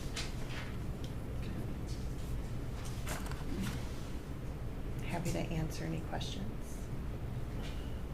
Anyone? I'm just curious about sort of I understand defunding the assistant town administrator position to avoid having to lay off a person that's actually here. Mm-hmm. I have concerns about not having that position funded. Yeah. So is this something that but I also know that there's other positions in flux, and so would we hopefully be looking at funding this at the fall for like half of the year or something, or is it your plan not to have that position? So right now, based on the revenue forecast we're working with, this funding's removed for the entirety of FY27. If the revenue forecast changes in the future, then that's a conversation to have about, is this the place to restore the money, or are there other priorities that the select board would want to look at for staffing? So if the revenue estimates change and we're in the position of restoring this funding, that would absolutely be the conversation that we would have. Yeah, I think that was, I think I was concerned with that as well because of the staff level and the work that needs to be done in your department. But I certainly understand having to cut somewhere, and I see where you're saving a job from someone else possibly to do so. So I too was a little worried about it being cut, and hopefully we can refund that and have that position so that you have the support. I mean, it's a lot of work in your department for you and your staff that's existing, so. Yeah, yeah. Yeah. It's concerning, it certainly is. But if the opportunity does come to fund it, I think it's important that it's a priority. Peter, I see your hand up. For me, anyway. Oh, yeah, thank you. I have the same concerns as everybody else. I just know, and MJ's aware too, that we went through a lot of sweat and pains to create that position, the assistant town administrator, way back, because back to when a former town administrator said he didn't want the position, but between the select board and the finance committee, over the course of time, we advocated, we fought for it, and we also made a greater position. And so I guess I understand why you are moving in this direction, but I just hope that in the future that we find a way to find that position back up, because it's supposed to take stress off the town administrator, so she's not doing everything, and it's supposed to make it more palatable for town administration. So I just hope that as time moves on and the revenue changes, that we do make sure that position is funded again. Thank you. Thank you, Peter. Okay, any further questions on that? I would like to continue to have this discussion about that position as we go through the budget process. I know from before, when we did not have an administrator, an assistant town administrator, that that things fell through the cracks in other areas. And so then, it becomes difficult. And we have a lot going on. We have how many building committees? We have bridges, we have wastewater, we have so many things going on, and if we don't have enough staff, then we can't get the job done. So I want to keep having the discussion. I have concerns about it, that's all. Thank you. All right. The next one is IT. Yep. And which is on page 15513. So I am proposing increases in IT to keep pace with our service contracts, especially for our software packages. We are probably going to prioritize some of this budget in FY27 to bring the mooring renewal process, make that electronic. That is a very labor-intensive, paper-heavy process that creates a lot of frustration both for the mooring holders and for the staff. So one of the things we are going to prioritize with the IT budget going forward is making that electronic. That'd be great, thank you. Very nice. And obviously, we have a lot, we did a lot of IT improvements this past 12 months. But we have to make sure that we don't slack off and we remain vigilant on our security. So that's why these lines are showing some increases. All right. Thank you, Marlene. Next is debt service budget book, tab 10. And there's also a memo from Erica in your packet to talk about or to further explain what we've been talking about with the use of the capital stabilization fund and funding new debt service costs using that mechanism. So in your board materials, that's page 22 in your packet. Hello again. I just wanted to start by mentioning that I'm going to talk about the general fund debt service, but as Dan had mentioned earlier, in the ISWIN budget, he will see some additional debt service costs in his budget for the short-term notes associated with the maintenance in office building project they have. At the time when we built the budgets, we didn't have the cash flow. We have that number now, and the bands are going to the market on Thursday. So I'll be back here next week with a request to approve those sales. And we'll have more accurate numbers at that point. The debt service budget, you're looking at an overall increase of $273,470. The biggest driver of this budget is short-term interest costs for projects that we had authorized in prior town meetings. So the new debt that's coming on relates directly to the police gun range, Jackson Field bleachers, the school wastewater treatment plant, the fire gear, the police roof, and the middle school roof, which is partially funded with MSBA. And as Marlene had noted, I did prepare a memo regarding our debt service costs and our capital stabilization funding plan so that you could better understand how that has been operating in the past. I know we were talking about the host community fee and increasing that revenue source in the budget.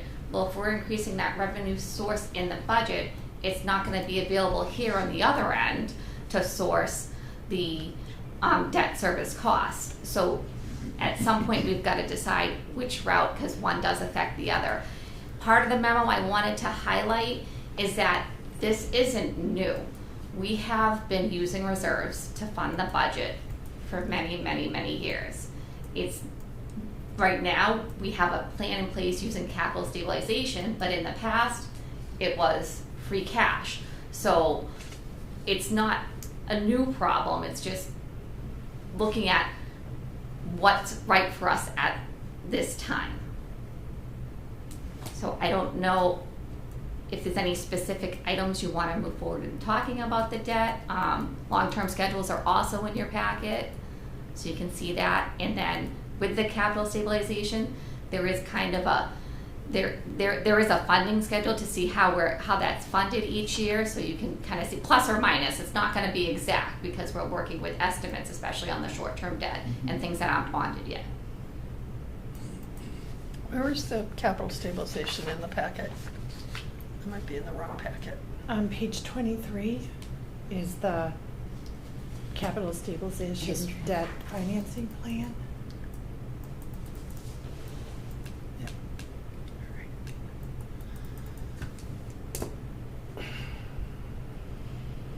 I'll ask questions.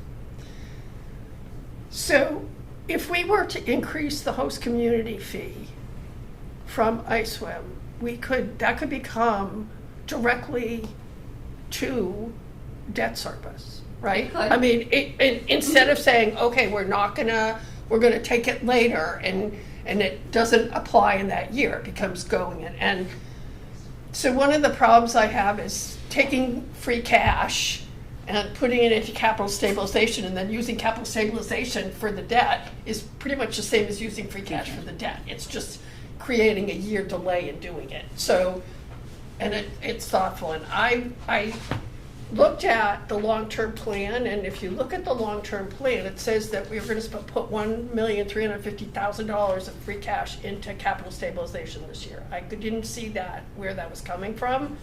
So I don't see the tracking of, I don't see what's happening with the capital stabilization of what do we have, what are we spending it on, what are we getting it in, so what is it going to be?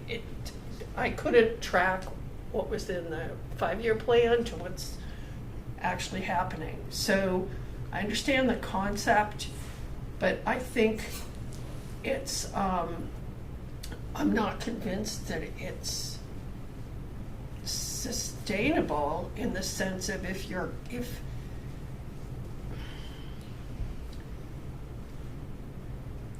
it's not sustainable unless you make that investment into the fund. So, right. Yes, but I still don't see how that's going to work. Because if we're shortchanging our capital free cash, we're saying we can't spend free cash on capital this year because we have to put it in the capital stabilization fund. So we're just shifting the burden to next year. And then if we shift the burden to next year, I mean, maybe I'm going into the end. I am not seeing this sustainable. I think we need to find ways in the revenue to, and find ways to say, capital stabilization is not gonna become the way that we fund our debt service. No, and that's not the intent here. And the intent at the time was that was a plan that worked. And that has been a goal with me and Marlene to wean ourselves off of that. I know that the year before last, we were only looking for $344,000 to fund our capital stabilization. We thought, hey, this is gonna be the year that we're not gonna need it. But with the rise in costs and the constraints on revenue, we needed it to avoid cuts. So when you look at this, going from 331,207 to 543,315 to 1,143,000, that's a problem. It's a problem because what's happening to the capital stabilization? Are these numbers plugged into the 5-year plan? Are these numbers for use of capital stabilization plugged into the 5-year plan? Not entirely, to a degree. Yeah. And is the use of free cash that's gonna fund this, to do this, plugged into the 5-year plan? So I'm not, the 5-year plan is worrying me because I'm not seeing, when it says that we're putting $1,350,000 into capital stabilization this year, where is that coming from? Is that coming from the free cash that now I'm not seeing the tracking. I'm not seeing free cash going down $1,350,000. I'm only see it going down less.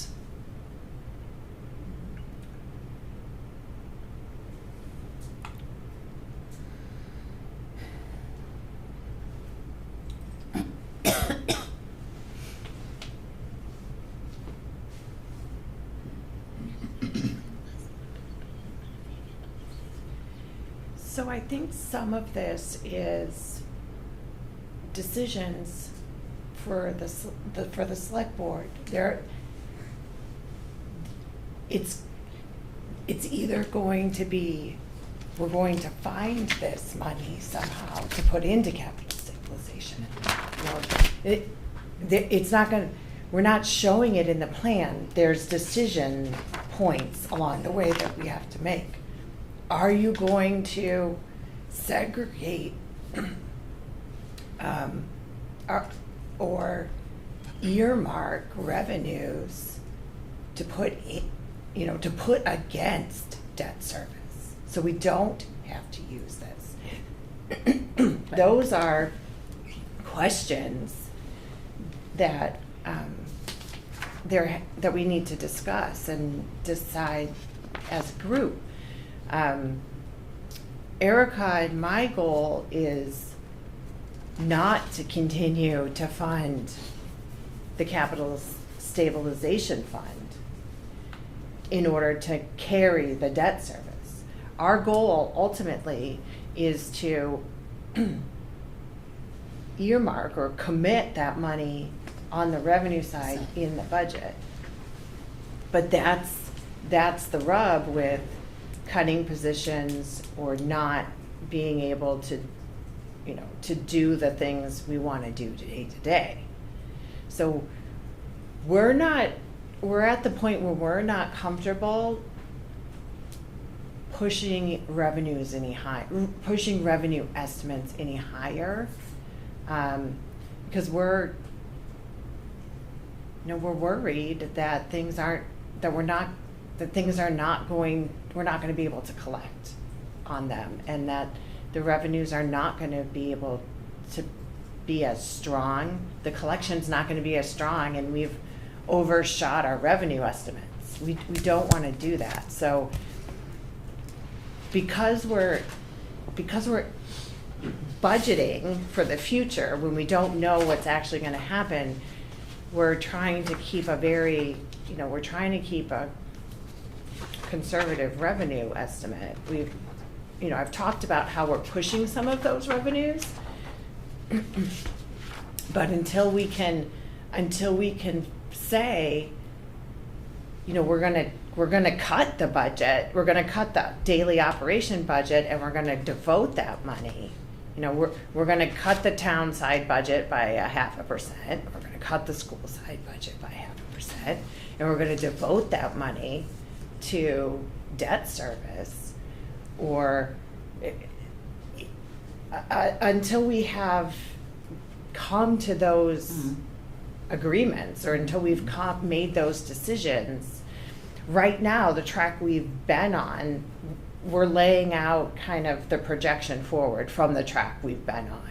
And the track we've been on is using Capital Stabilization Fund, which is a one-time source to offset those new costs. We've taken on, you know, we've taken on more debt. We've authorized borrowing at the past couple of meetings. And we're laying out the estimated costs over the, you know, over the next few years on what that short-term borrowing is going to cost us. And we're at the point, we do not think it's a good idea that we're funding $1.1+ million a year out of capital stabilization. We don't think that's a good idea.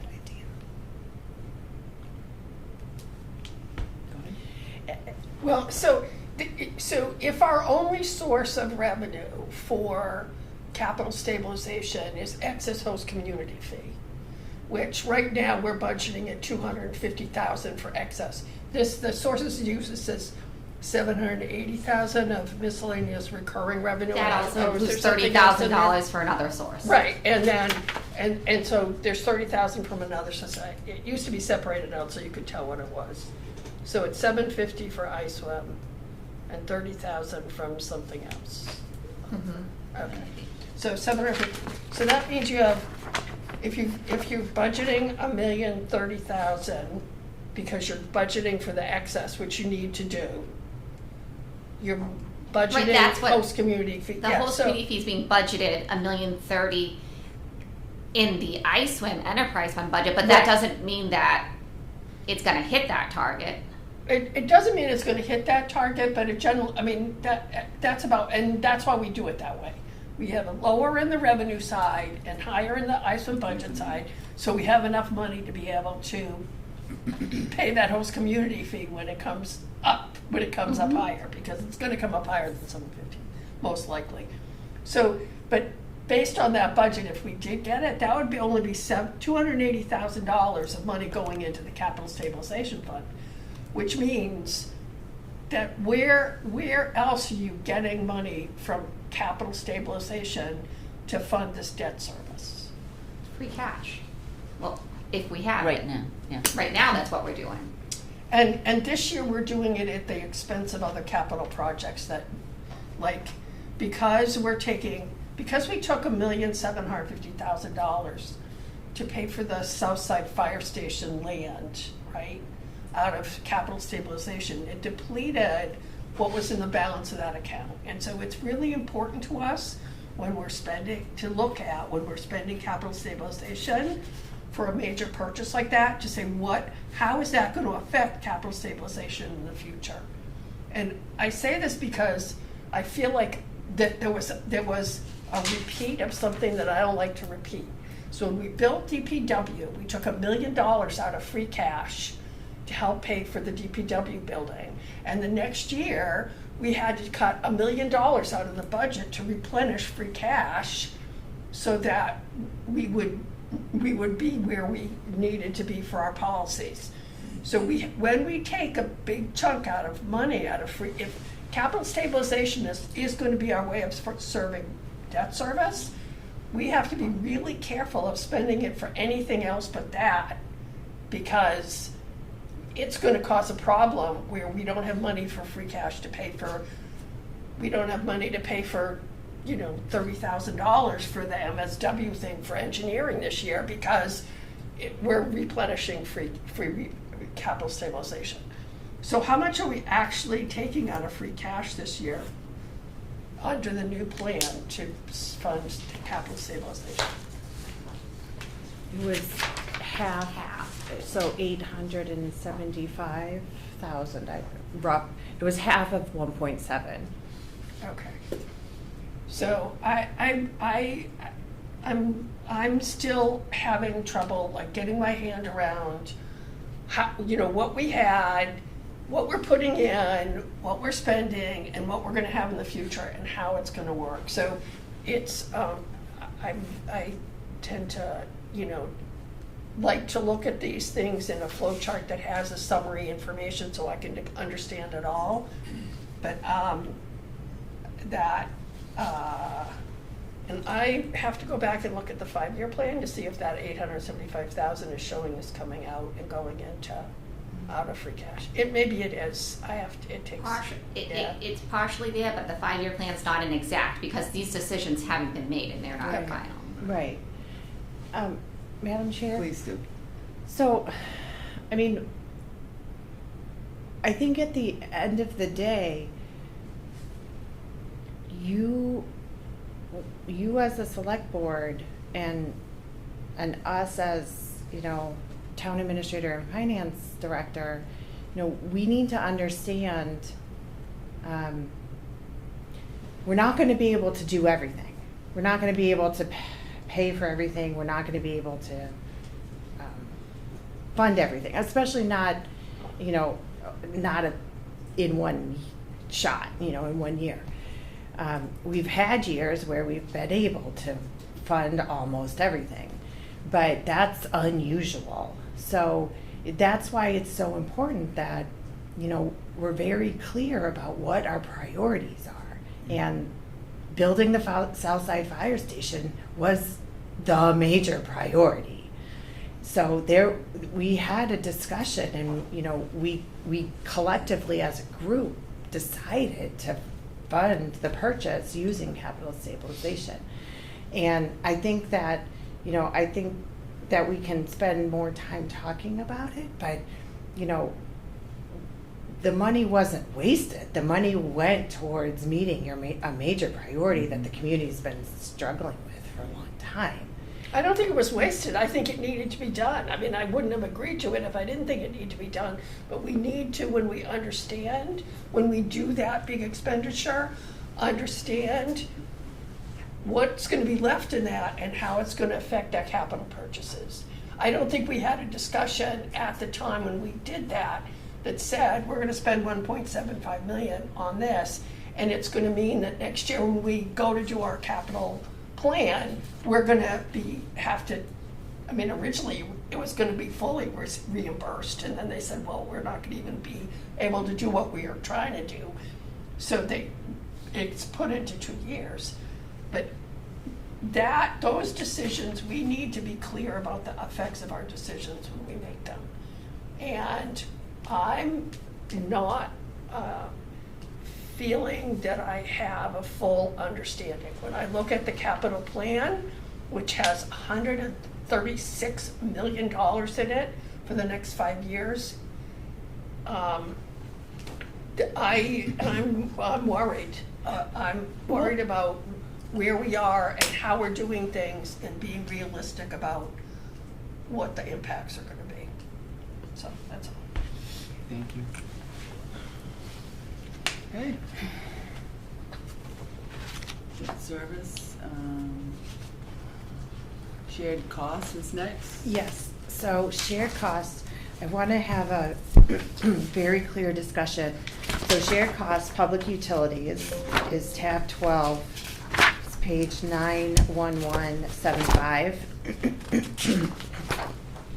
And in your board packet,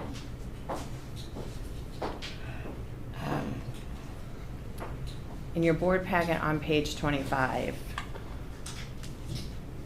I've included the M&V attachment for the ESCO contract, and you'll see year 2, there's a chart at the bottom of page 25. Year 1, $55,760. Year 2, $57,999. So that $57,999 is showing up as being being cut from your budget under public utilities. Now, I've included the M&V part of the contract, I've also included the May reports that I received, or the reports I received in May regarding the operation of the school buildings and the operation of the community building, showing kind of how we're deviating from those requirements. So my budget proposal to you is deleting the M&V services for FY27. Now, this is something that the board needs to decide if you want to delete this or not, or if you want to cut this money from elsewhere in the budget. If you want to delete this money from the budget and not continue with the M&V program, then town council and I should send notice, a cancellation notice, that we're no longer continuing, and cancel that part of your contract. Because if the contract's in place, then we're obligated to budget for it. So this is something that is a policy decision for you to decide what you want to do. You have the right, on page 26, you have the right, the customer, which is you, the customer may terminate all or a portion of the maintenance services provided by the contractor as part of the M&V services at any time upon not less than 30 days advanced written notice. So you have the right to cancel this, but, and in my budget proposal, I've removed the expense, but it's a proposal and you need to vote it and you need to agree with that. And we need that vote tonight. Either tonight or on the 27th. So if you have decided that you do not want to continue with this, then vote it tonight. If you want to discuss it and think about it more, hold off and, vote on the 27th. It's the board's pleasure. I have a question. Go ahead. So I read the reports and I looked at the differentials, like what are the hours that the buildings are actually operating and that's the problem, isn't it? That's the problem. Yeah. That's the problem, because the M&V, what that was giving us is if we followed the hours in the whatever set rates and yeah. the set rates, then they would guarantee a certain amount of energy savings.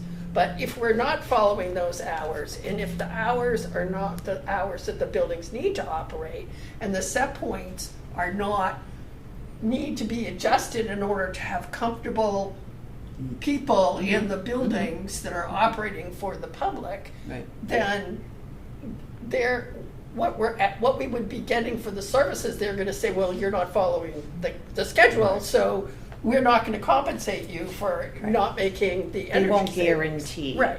So I feel it's a good decision to terminate this contract in terms of the M&V. Like, I think that makes the most sense.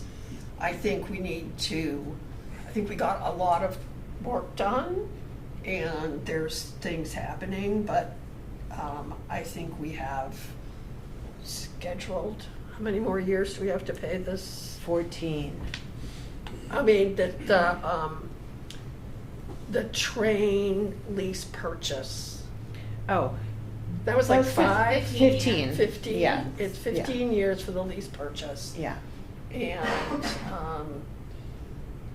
it was hard to determine whether we were getting any energy savings, but was that clear in there? Are we No, getting it? it's not, it's very unclear. Yeah. Well, just looking at those charts, it just seemed unrealistic. The expectation for the energy savings and with respects to how we operate our buildings in the town. Well, and especially the schools. And especially the schools. Yeah. And the problems that we had trying to maintain those set points and the Right. problems that we encountered with the recommended Set points, yeah. points. So, It's been a battle. right. So I'm comfortable voting tonight. So- If we wanna leave it out and do it on the 27th, we have I'm- time that. I mean, I think can I'm make the okay. motion to Yeah. terminate the M&V services within the train contract. Okay, we have a motion from Anne Marie. Do we have a second? I'll second. We have a second from MJ. MJ, any further discussion? Okay, hearing none. Roll call vote. Anne Marie. Yes? Jean, not here. Peter. Yes. MJ. Yes. Melissa, yes. 4. Yeah. All right, done and said.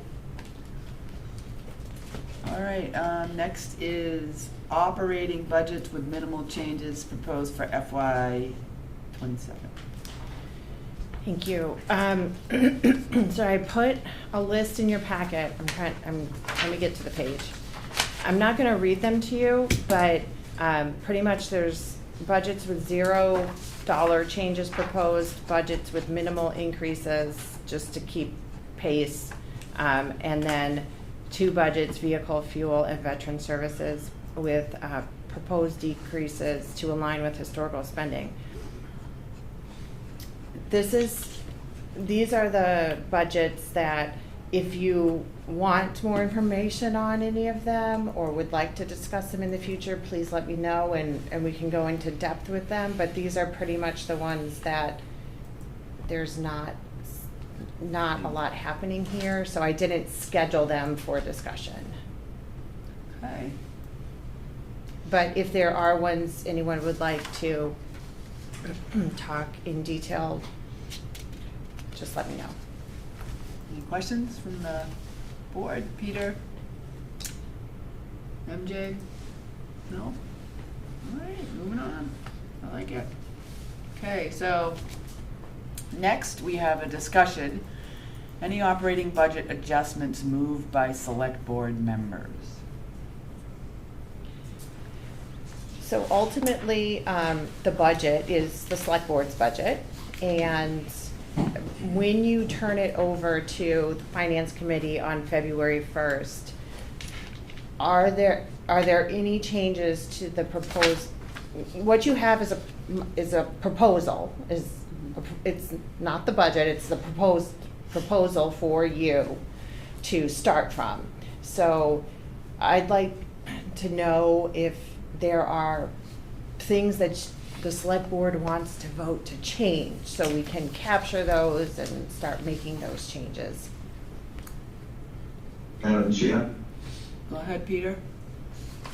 we may discuss this on the end, and MJ brought it up earlier, but one of the proposals in the capital outlay was the Main Street lighting. This on the next item? That's under item N. This is just That's the operating. different, Yeah, this is this just is only the operating. operating budget. This is M operating, N is capital, so. All right, now I just want to make sure it doesn't get forgot, that's all. I'm okay with the budget. So any We're sending it to the finance committee. I'm okay with the operating budget as proposed.